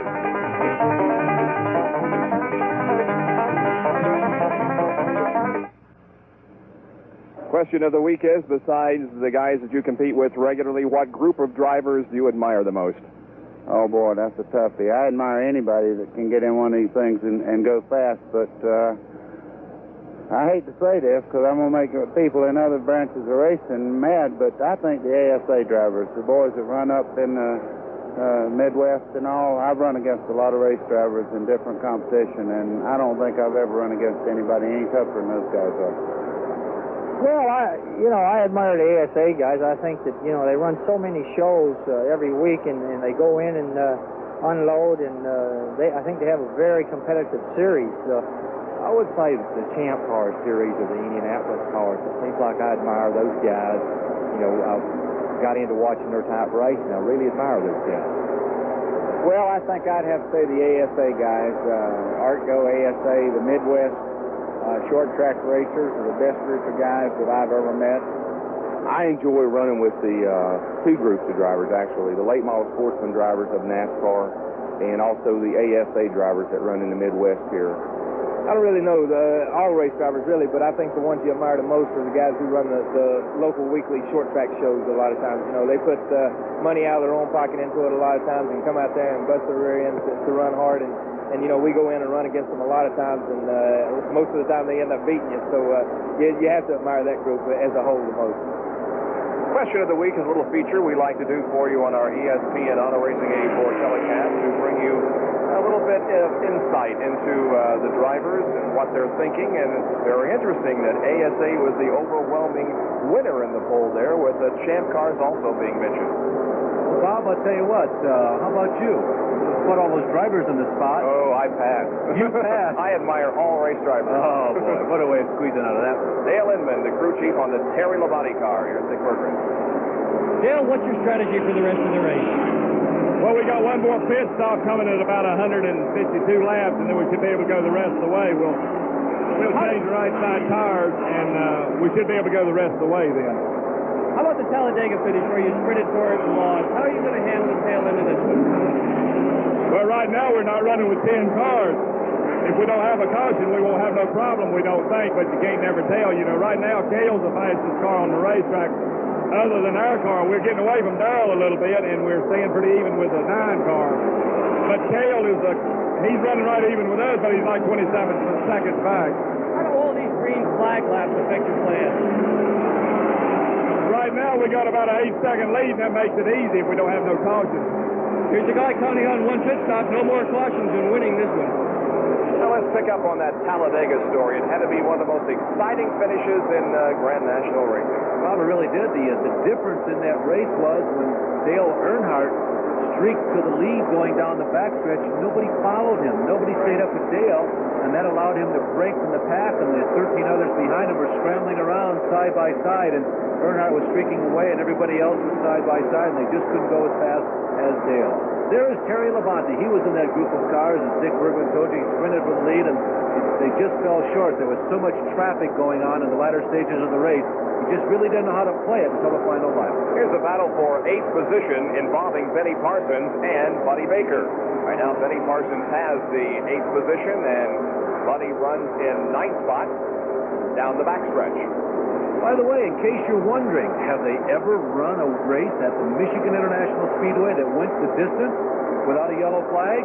Answer, yes. Yes. Back in 1973, Buddy Baker was the fastest qualifier on that day, and he parlayed it in not only to the pole position, but also a top 5 finish. But David Pearson was the winner who started on the outside pole.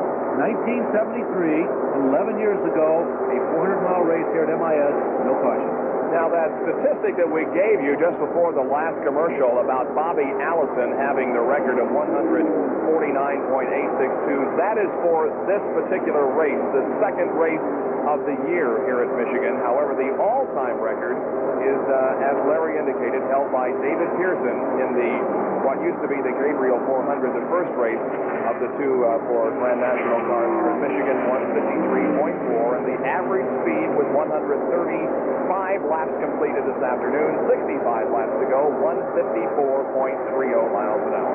Again, you're watching Top 10 action. It's Benny Parsons, points leader, Dale Earnhardt, and Earnhardt squirming coming through turn number 4, and Buddy Baker just updating a little bit on that leader story. Labonte, by the way, they're looking at Cale Yarborough as Labonte comes out of turn number 2. Yarborough is still between turns 3 and 4, so he has a healthy lead.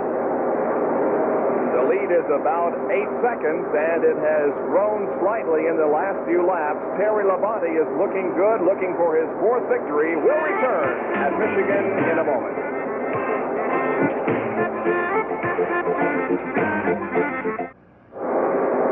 The champion Sparkplug 400, 138 laps completed. Terry Labonte leads with an 8.14-second advantage on second place Darrell Waltrip, and he has a 4-second advantage over third place Bill Elliott. There is Bobby Allison from Charlotte, North Carolina, formerly from Hueytown, Alabama. It's not been a particularly good year for Bobby Allison, and I talked to him about that. Bobby, have you ever been to the point this year of being real discouraged? Seems as how you're the defending champion and things haven't gone completely your way this year. Have you been discouraged any time?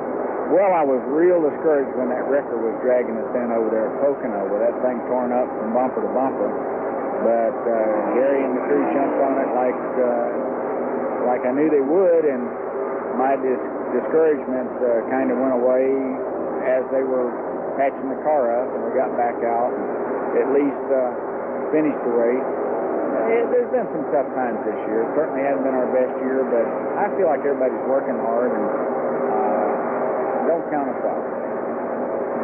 Bobby's 6th in the point standings right now, and you really only have to look at the fact that he has won $420,480, tops among money winners in 1984, to indicate that he can't be too discouraged. And there's what at one time was an almost unthinkable sight in a Grand National stock car race. Richard Petty 1 lap down, and his son Kyle Petty at the same time starts in the pit area. 140 laps down, could be the planned pit stop. It's a little early. He might be in jeopardy of his ability in terms of his ability to go the distance. There's that patented two-tone Petty front windshield. As you zoom inside the cockpit, look at this young Charger, Kyle Petty. A great high school athlete, a multi-talented man. And you know, Bob, I think for the first time, really, if there's ever any question about Kyle Petty's sincerity about being a racing driver, it's been answered in the affirmative in the last 2-3 weeks, last month. He has really proven to the world because of his response to a lot of the things that have happened, both personally and professionally, in the last month. He wants to be a race driver. And I think that there's a real good possibility this guy still could be a top star in this division. With Kyle's dad being put a lap down, there are now 5 cars on the lead lap. 141 laps completed. We'll be back in a moment.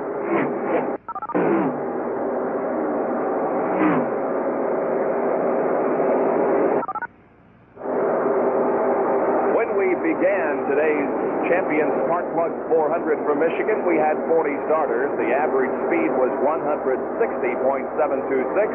The pole sitter was Bill Elliott at 165.217. The slowest qualifier was 158.231, that being Ken Schrader. The oldest driver in the field, 49, David Pearson. He's already out of the competition. The youngest driver in the race, Bobby Hillen, age 20, is still in. Now, there's a list of the manufacturers of the cars that started this race: 22 Chevy, 6 Pontiacs, 6 Fords, 4 Buicks, an Olds, and Buddy Arrington's Chrysler.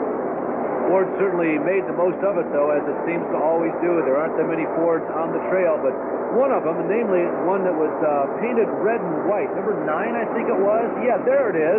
We've seen him a couple of times today and a couple of times this weekend. Well, Bill Elliott is in the pits right now for his scheduled pit stop. Gee, this is awfully early for Elliott to be able to go all the way. If he had gone past lap 150, maybe he could have done it. This way, it suggests he probably won't be able to. It was, however, a good green flag pit stop where they changed left side tires, got him a full load of fuel, and off he's going. Now, several of the other competitors are going to start coming in at this point in order to make their what should be a final round of pit stops. Well, Dick, will it be the final pit stop for Bill Elliott? It's only lap 145. We got 55 more to go. Will he have to stop again, you think? Yeah, we might guess, Bob, that he'll probably have to stop again. There's a possibility, of course, that he can go beyond that. But based on this strategy, stopping at lap 145 is just a little bit too early to go all the way, in my opinion.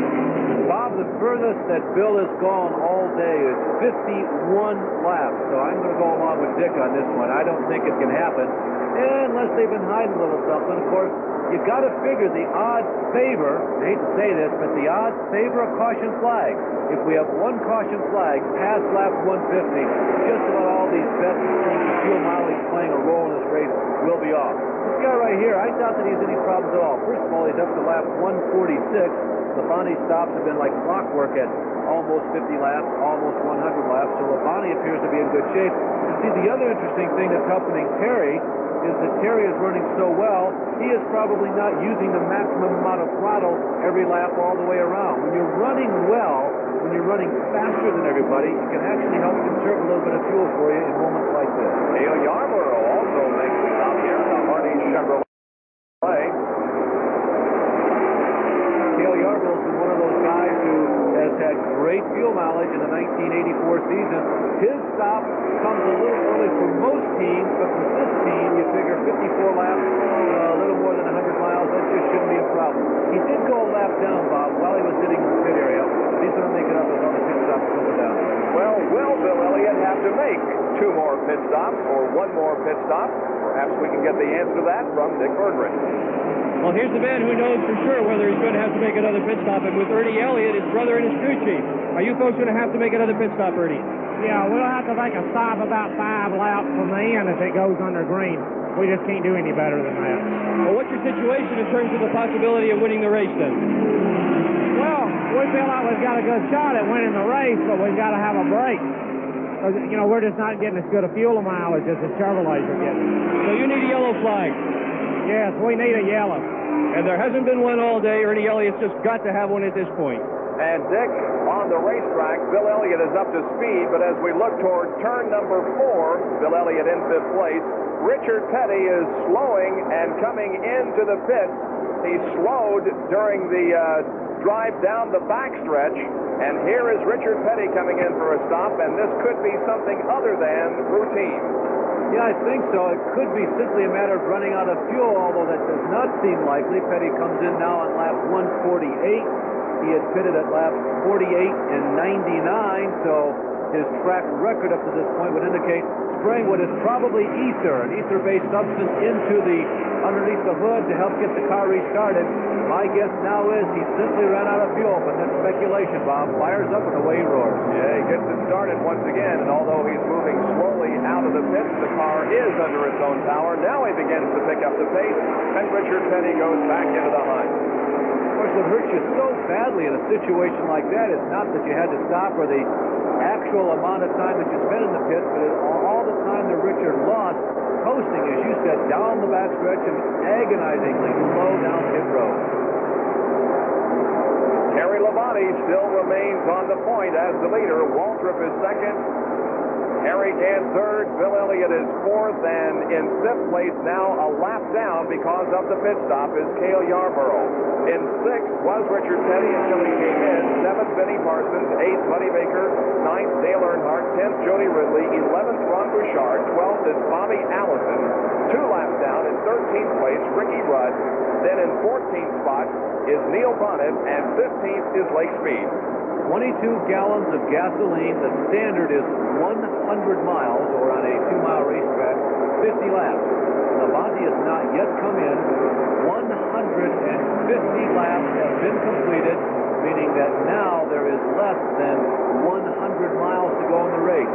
So anytime now Labonte pits, he should be able to go the distance. Looks like he might be slowing down. He's ready to tuck it in as he comes off of turn number 4. As we look at Dale Inman towering above the pit crew, he points rather pointedly to a couple crew members saying, "Here he comes. We're the leader. Let's get busy." Terry Labonte is slowing and stopping in his pit. The crew on the right side of the car jacks the car up, and the other 2 members on that side take off the tires. The clock ticks away. It's 9 seconds, now 10. Fuel also being put in the car. A crew member shooting that ether into the engine.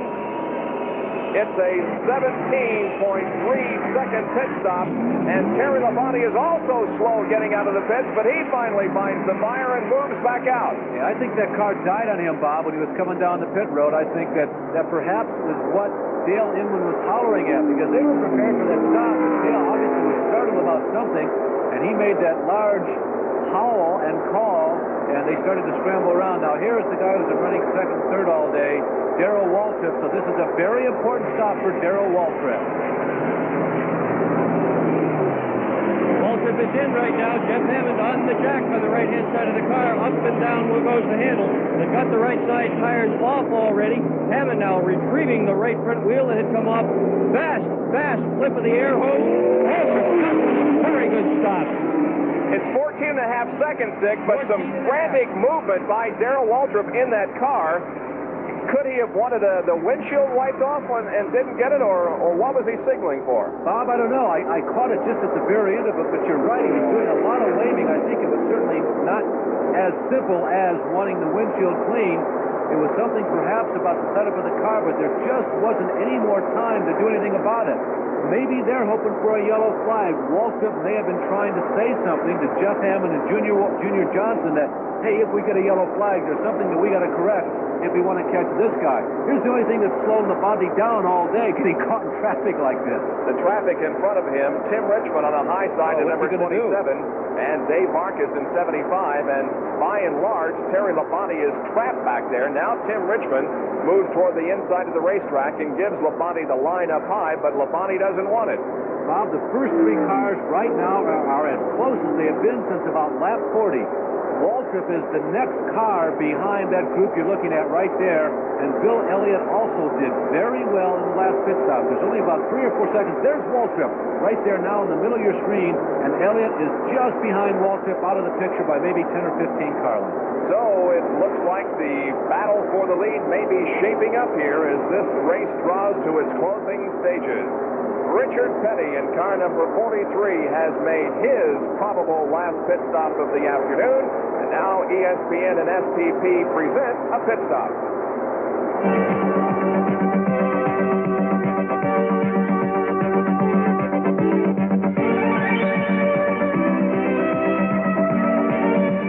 This is another STP pit stop. I'm Larry Newberg talking with Richard Petty, the man who recently set a milestone in Grand National Stock Car Racing, win number 200.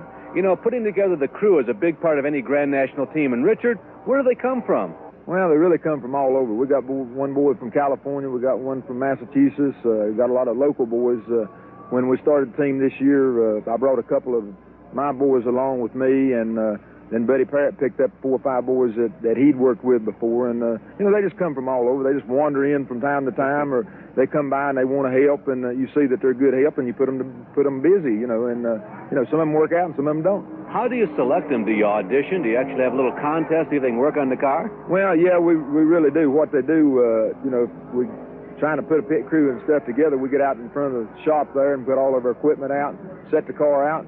And if somebody wants to try out changing tires, we give him a chance. If he wants to try gassing the car or jacking the car, and then what we do then is pick the best people we got, and if we're slack on one particular position, then we go out and do a little bargaining with somebody and try to get somebody to come in that take that slot. Do you have team meetings the night before a major race? Do you actually sit down at a round table and talk about what you want to accomplish? Well, some of the bigger races we do. You know, we know the people that we've got to compete with in the race and sort of how we think the race is going to run, because we know how good we're running and how good they're running. But the majority of the races, we just sort of play it by ear, because the situation changes every time you make a pit stop or every time somebody has trouble. Everybody wants to know, Richard, is the pay good? Well, we make a living out of it. I guess I'll put it that way. Thanks, Richard. This has been another STP Pit Stop. I'm Larry Newberg.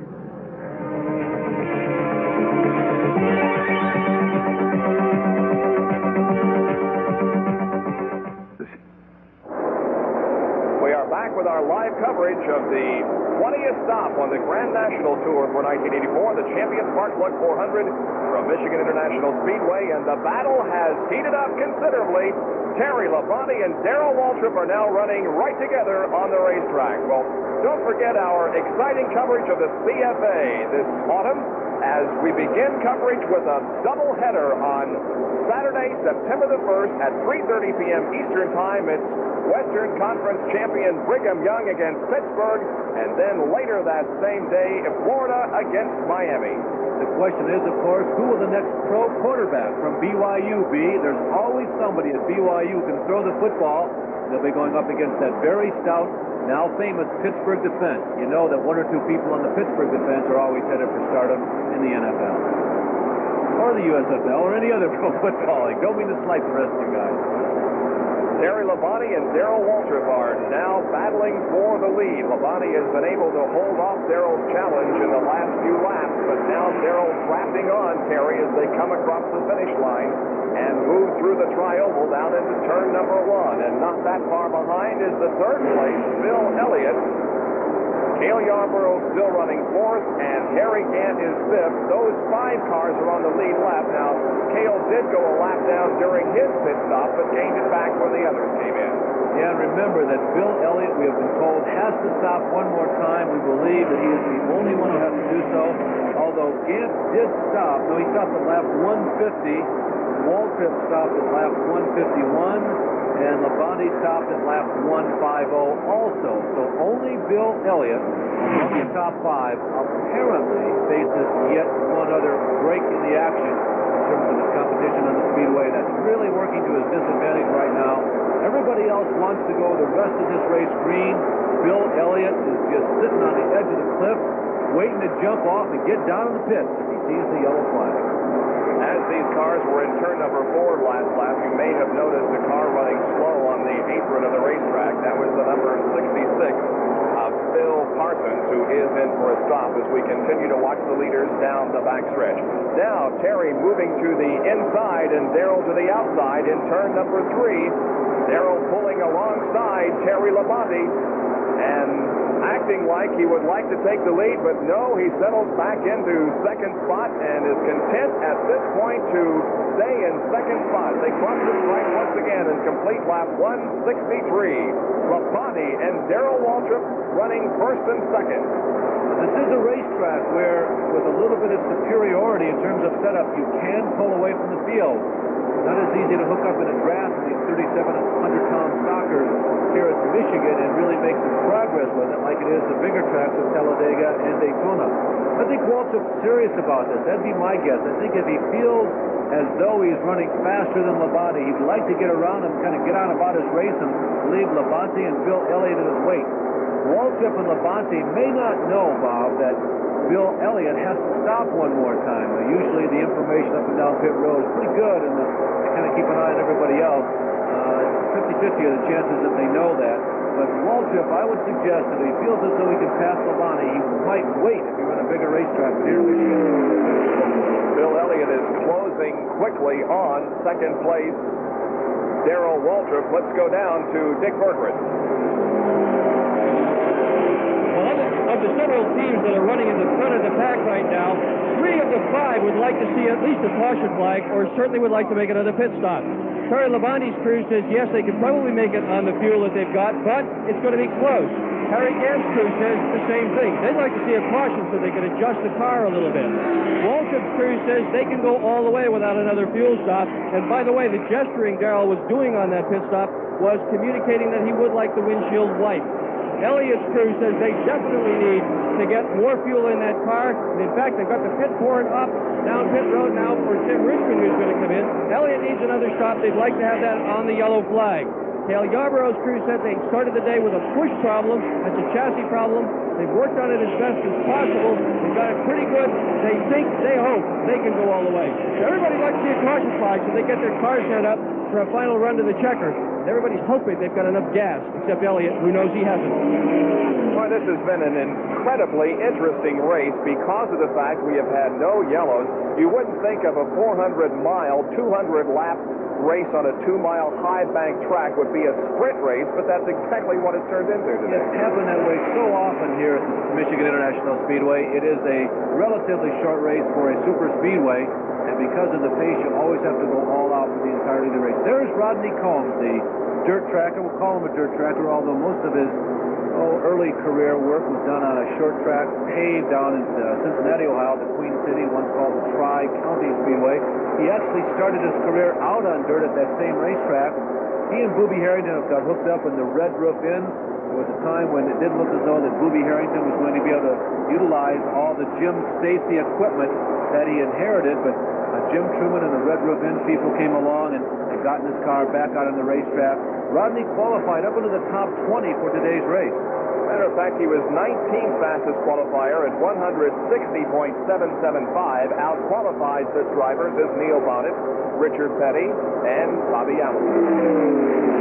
First, second, and third right here. Labonte to the inside and high on the racetrack. Second place, Darrell Waltrip at number 11. Right behind him is Bill Elliott. We've completed 166 laps. The pace continues at a record 154.67. We'll be back at Michigan.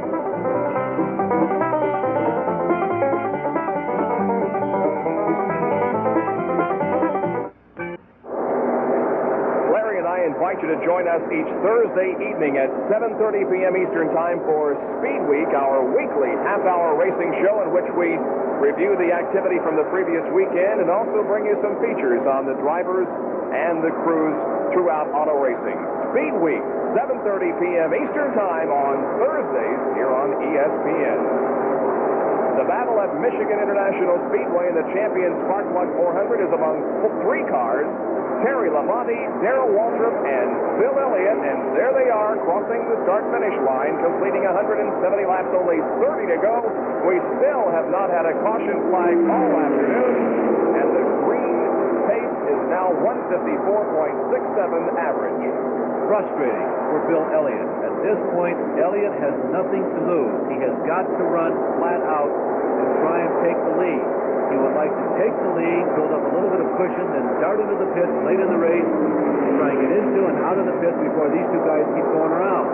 Labonte and Waltrip can hold back. Labonte way up high, and Waltrip gets underneath. Terry Labonte much higher than I'm sure he wanted to be. The car still quivering just a bit as he comes out of number 4, looks at the tri-oval. Elliott moves up, and Waltrip is taking over the number 1 position. Terry's car slid way high on the 18-degree banking in turn 3, and Darrell was able to sneak underneath. Now, Terry Labonte is taking the inside line in turn number 2, trying to get the lead back, but it looks like that Darrell has the line.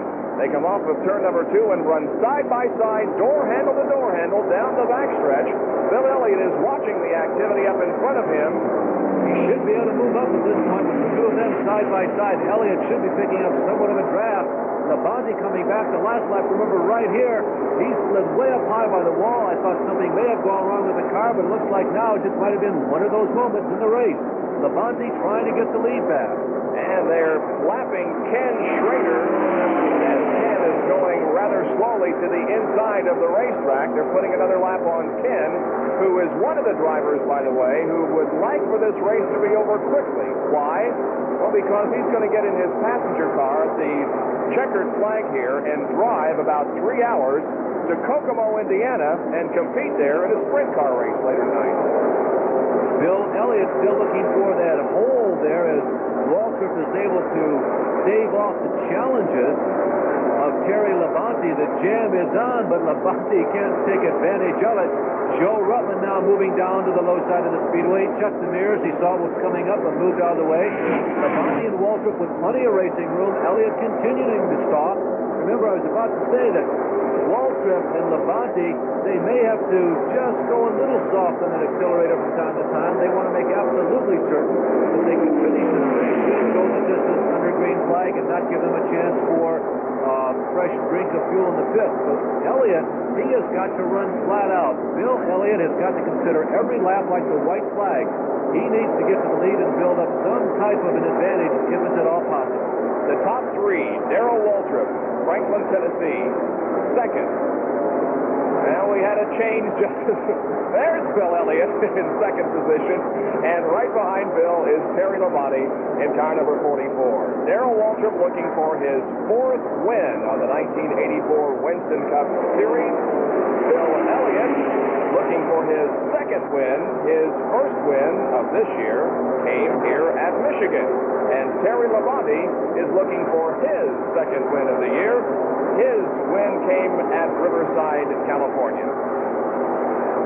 Neil Bonnet trying to steer that car straight through turns 3 and 4, and he was really having a handful there as he came through the banking.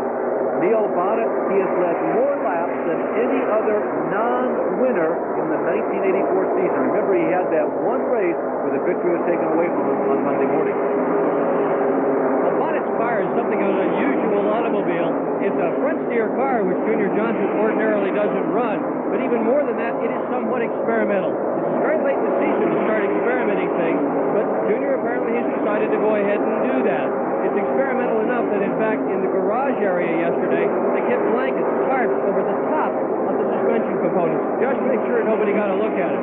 Waltrip's car also is not the typical Junior Johnson car. It also is a front steer automobile. It's only run once before, that in the Daytona 500. Only the second time out for that car. Kind of late in the season to start experimenting, and this is a bit unusual for Johnson Hodgson Racing.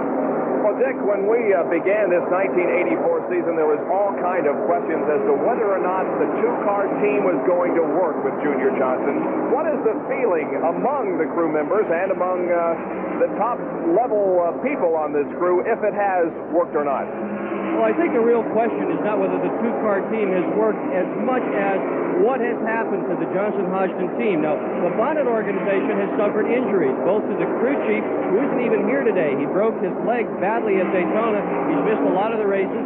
Their driver broke his wrist. Darrell Waltrip has won 3 races. He's running very strongly. He certainly is in contention for the championship. So I would say at least the two-car concept works if you got one car that's really running strong. The other one, well, there certainly are some good reasons that it's not right in the front of the point chase. Battle continues on the racetrack, especially for second spot, as Terry Labonte and Bill Elliott continue to battle for that second spot, as up ahead they see Darrell Waltrip in the lead. We'll resume our live coverage of the Champion Spark Plug 400.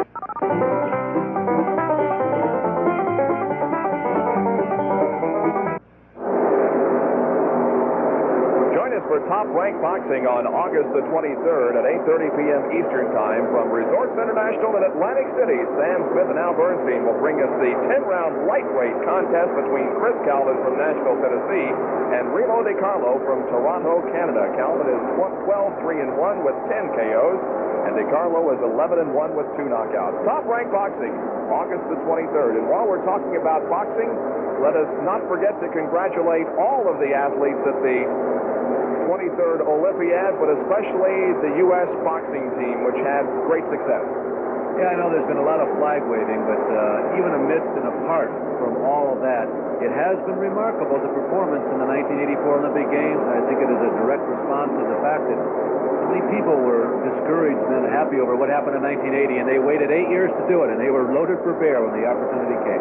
Bobby Allison and Ron Bouchard are right together on the racetrack. Our information is that Ron Bouchard is only 1 lap down, while Bobby Allison has continued to have problems with that number 22 Miller High Life Dygar Buick and is 2 laps in the rear. Of course, Wayne Bumgardner, who was one of the primary people involved with the Allison team, has moved over to the Ron Bouchard team.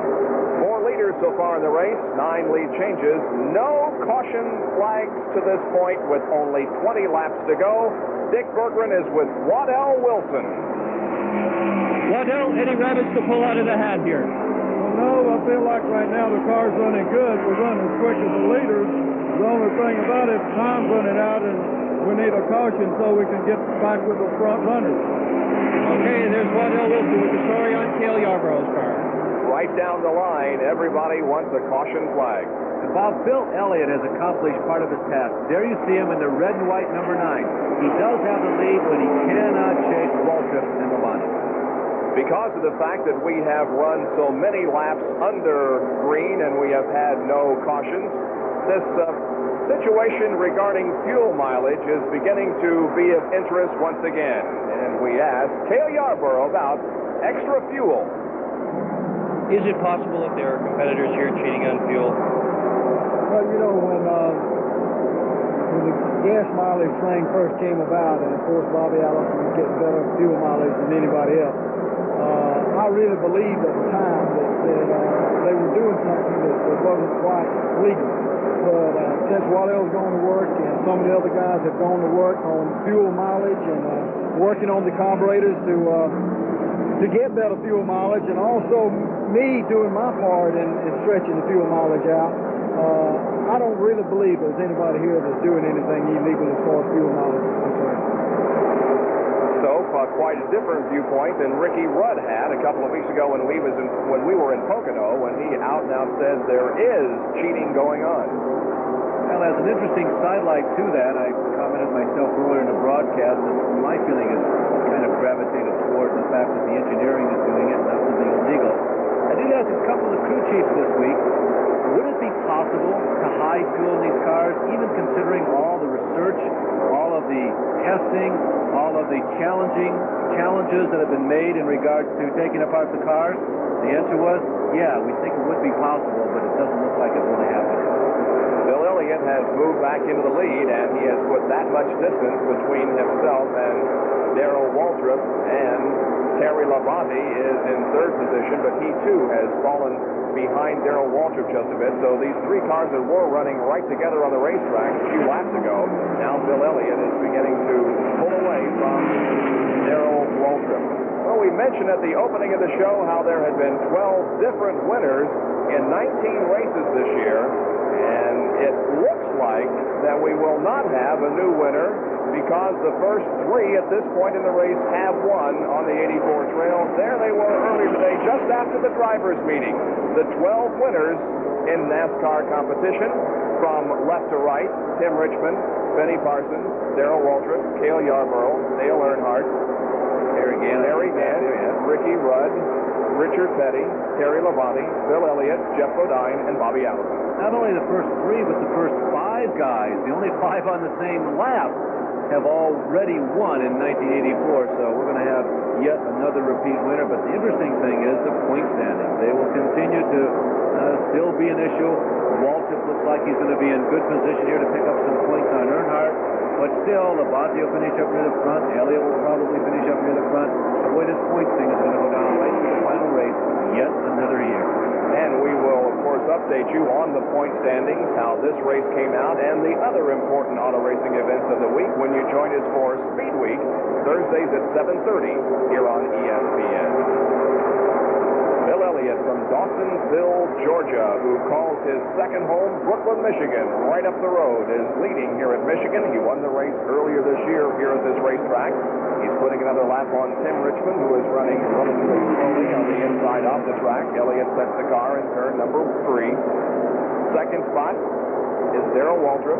Third, Terry Labonte. Fourth is Cale Yarborough. And fifth is Harry Gant. We'll be back with more from the Michigan 400.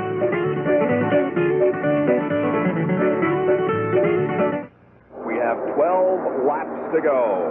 Elliott, Waltrip, and Terry Labonte are up front at the Champion Spark Plug 400. And the speed of the race has fallen a little to 153.79, but we continue to be at record-breaking pace here because of the fact that we have had no yellow flags. Okay, you're Bill Elliott. You're in the driver's seat. You've been told by your crew you probably can't go the distance. Really, it is out of your hands. You drive as fast as you possibly can, and you hope, you pray for a caution flag.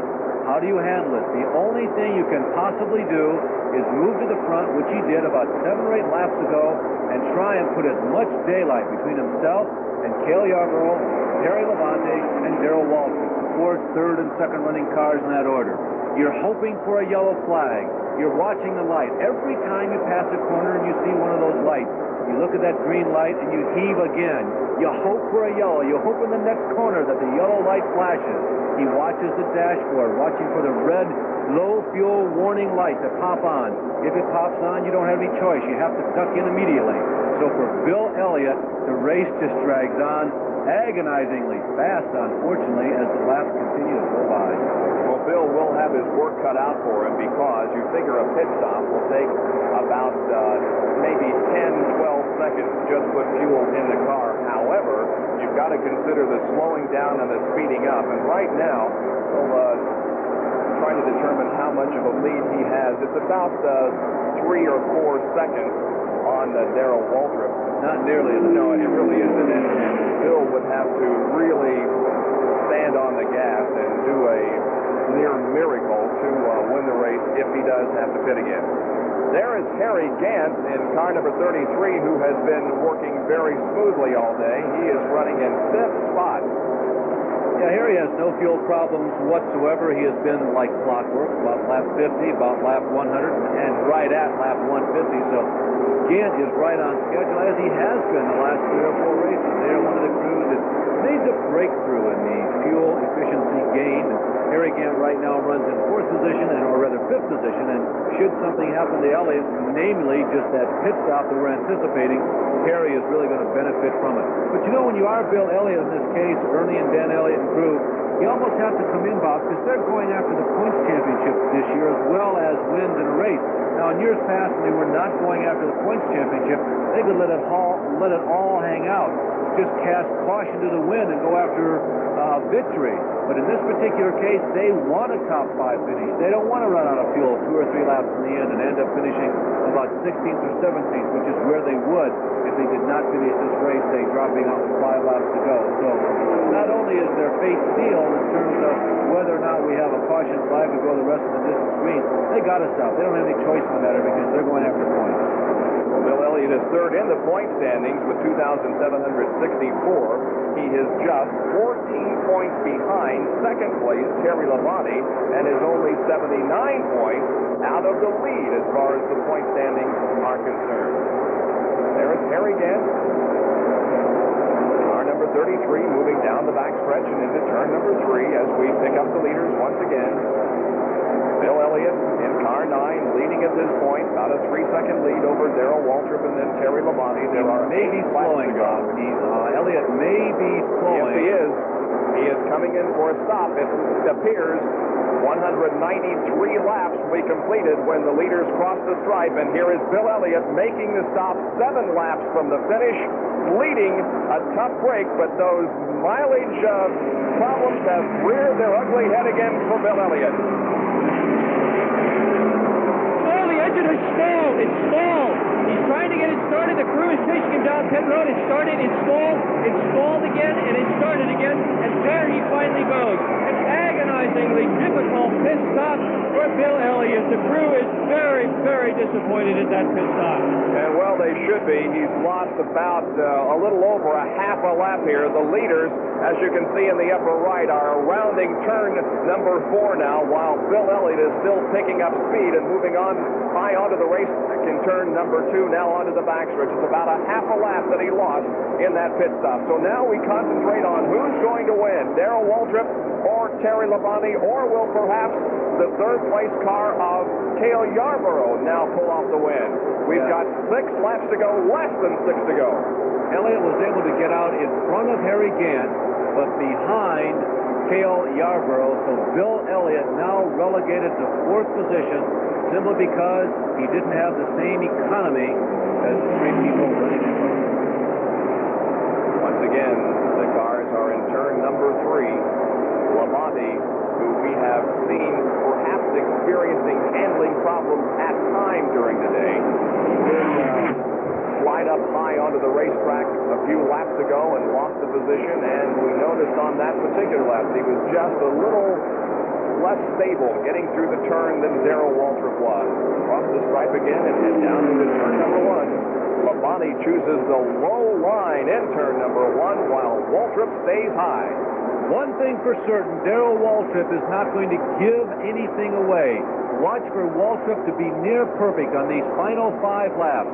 He's a man with tremendous experience.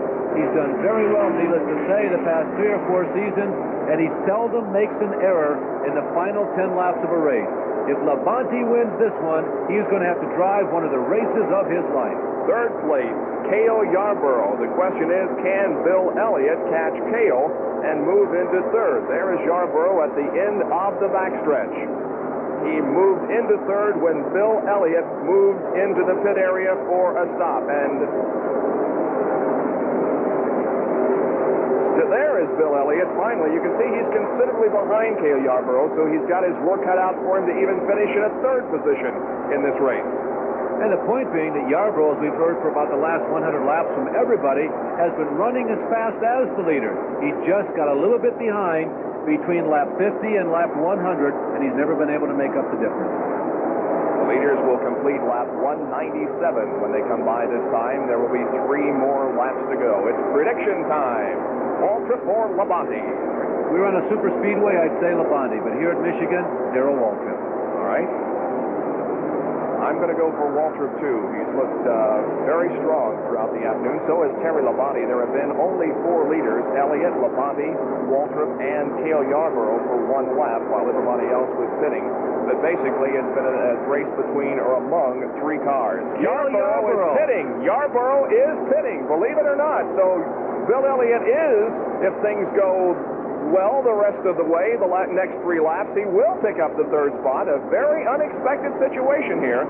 They put a few drops of fuel into the car, just enough for him to complete 6 more miles, and Yarborough is back out there. Well, you kind of figured they were cutting it close. They had stopped at lap 146, although Waddell felt they could go 54 laps or 108 miles, but apparently that big red light flashed on, and Cale Yarborough had to come in, and Bill Elliott re-inherits 3rd place.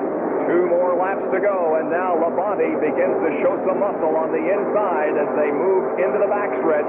Labonte, however, unable to scrap the lead away from Darrell Waltrip at this point. Less than 2 laps to go, a lap and a half, 3 miles before the checkered flag will fall. A great study in driving styles. Now watch Darrell Waltrip's move. Let's see what Darrell does to try and hold back Terry Labonte.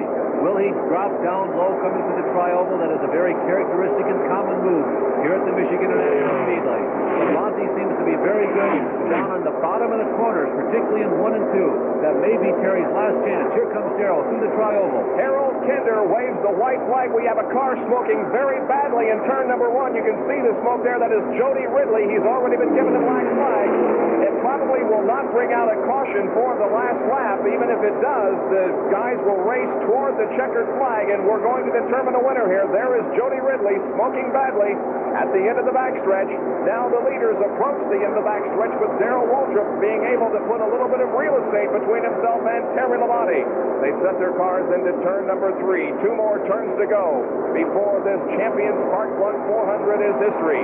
Darrell Waltrip leads Terry Labonte off of turn number 4. The smoke from Jody Labonte in trouble almost. He's sliding to the inside, but manages to regain control, and Darrell Waltrip wins the race. Labonte second, almost lost it there in turn 4, but managed to hang on. Here comes Bill Elliott, and it looks like that Bill is going to finish in 3rd position. 4th unofficially is going to be Harry Gant, and then Cale Yarborough. So an exciting finish there as Labonte nearly lost control. There is Bill Elliott crossing the stripe. 3rd place right there. Labonte nearly losing control in turn 4 as he pushed it just a little too hard, trying to gain the lead away from Darrell Waltrip. Still, the smoke from Jody Ridley's car is very visible on the track. Jody is still out there running on the low side of the racetrack, and Richard Petty coasts across the finish line. Out of fuel, apparently. Yeah, they cut it close in the last stop. Remember him coming across very slowly.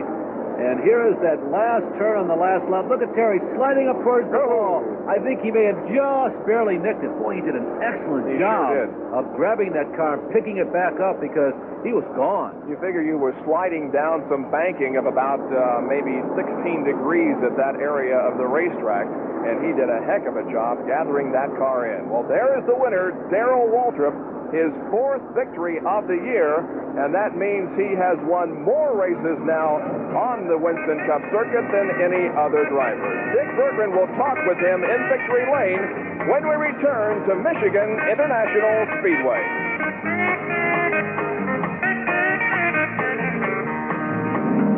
For it.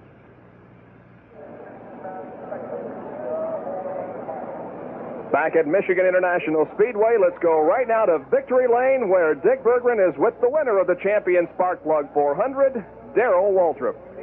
And Darrell has just climbed out of his race car. Darrell, you look like a pretty happy race driver. I'm tickled to death. The car just runs so well, and everything worked good. The guys did a good job in the pit. We had some breaks. You know, Bill had a little trouble. I thought he probably could outrun me, but I had a little something left for him, and had to use it on Terry because he run a good race too. But this Mike Laughlin Chevrolet really run good today. This Budweiser car, and I want to thank Goodyear and say hello to everybody at home. Now, Darrell, on your last, there's a kiss from his wife, Stevie. Oh, she's happy, and so is Darrell. On your last pit stop, you were motioning for them to clean the windshield. How bad was your visibility? It was when the sun would go in and out of the clouds, it would really hinder me. I couldn't see good in turn 1.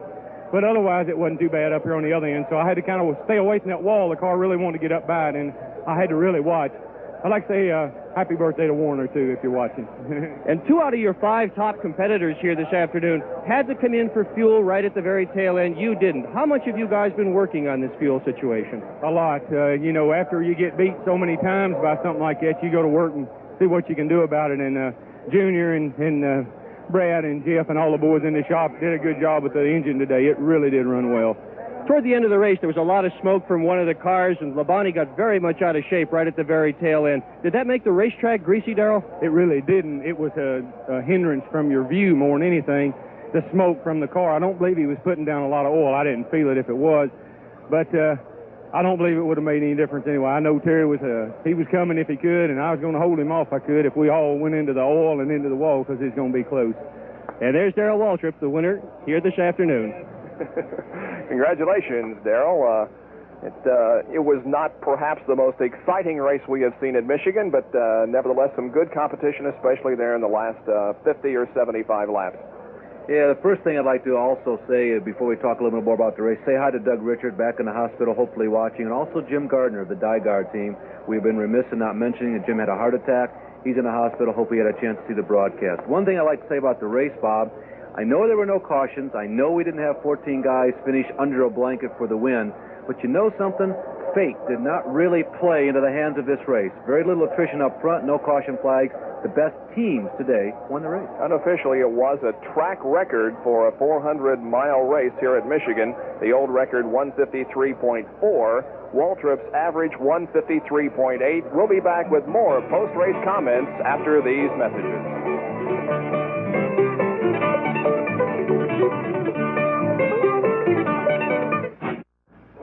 Back at Michigan International, where Darrell Waltrip has won the race.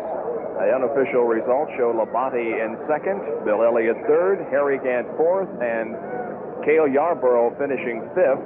Then a lap down, Benny Parsons, Dale Earnhardt, the number 21 of Buddy Baker, Richard Petty, Bobby Allison, Ron Bouchard, and Ricky Rudd. Good to Bill Elliott, the third place finisher. He's with Dick. Bill, you ran so strong, you must be terribly disappointed at this point. No doubt about it. When it comes down to a situation like that, what are you going to do? What are you going to do from here in order to prevent this from happening in the future? I have no idea. Bill Elliott, very disappointed race driver, wanted to win here very badly this afternoon. And I think he could have won had the fuel problem not plagued him. You know, one time I heard Bill Elliott say, I don't know what I'm going to do, when he felt that he had lost a race because of his inability to drive as well as the other drivers. Well, now he drives as well as they do, just because he said, I don't know what we're going to do. I think they're going to salve it. That's my opinion. The race summary showed at the end of 200 laps, 400 miles, we had 4 different leaders: Bill Elliott, Darrell Waltrip, Terry Labonte, and Cale Yarborough. There were 9 lead changes, and the outstanding and unbelievable aspect of this race, the fact that we had no yellow flags whatsoever. The time of the race was 2 hours, 35 minutes, and 59 seconds. The winning margin, 1 second, and the record average speed, 153.860 miles an hour. We will give the results of the Ingersoll Rand Pit Crew Championship, and we'll have other things to say when we come back with more from Michigan International Speedway.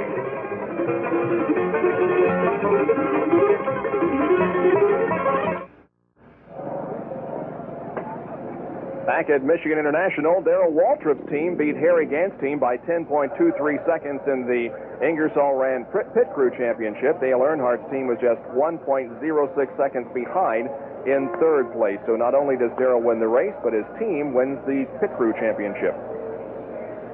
Waltrip, again, really showing how much experience kind of plays into your hands. He lost the center section of this race to Terry Labonte.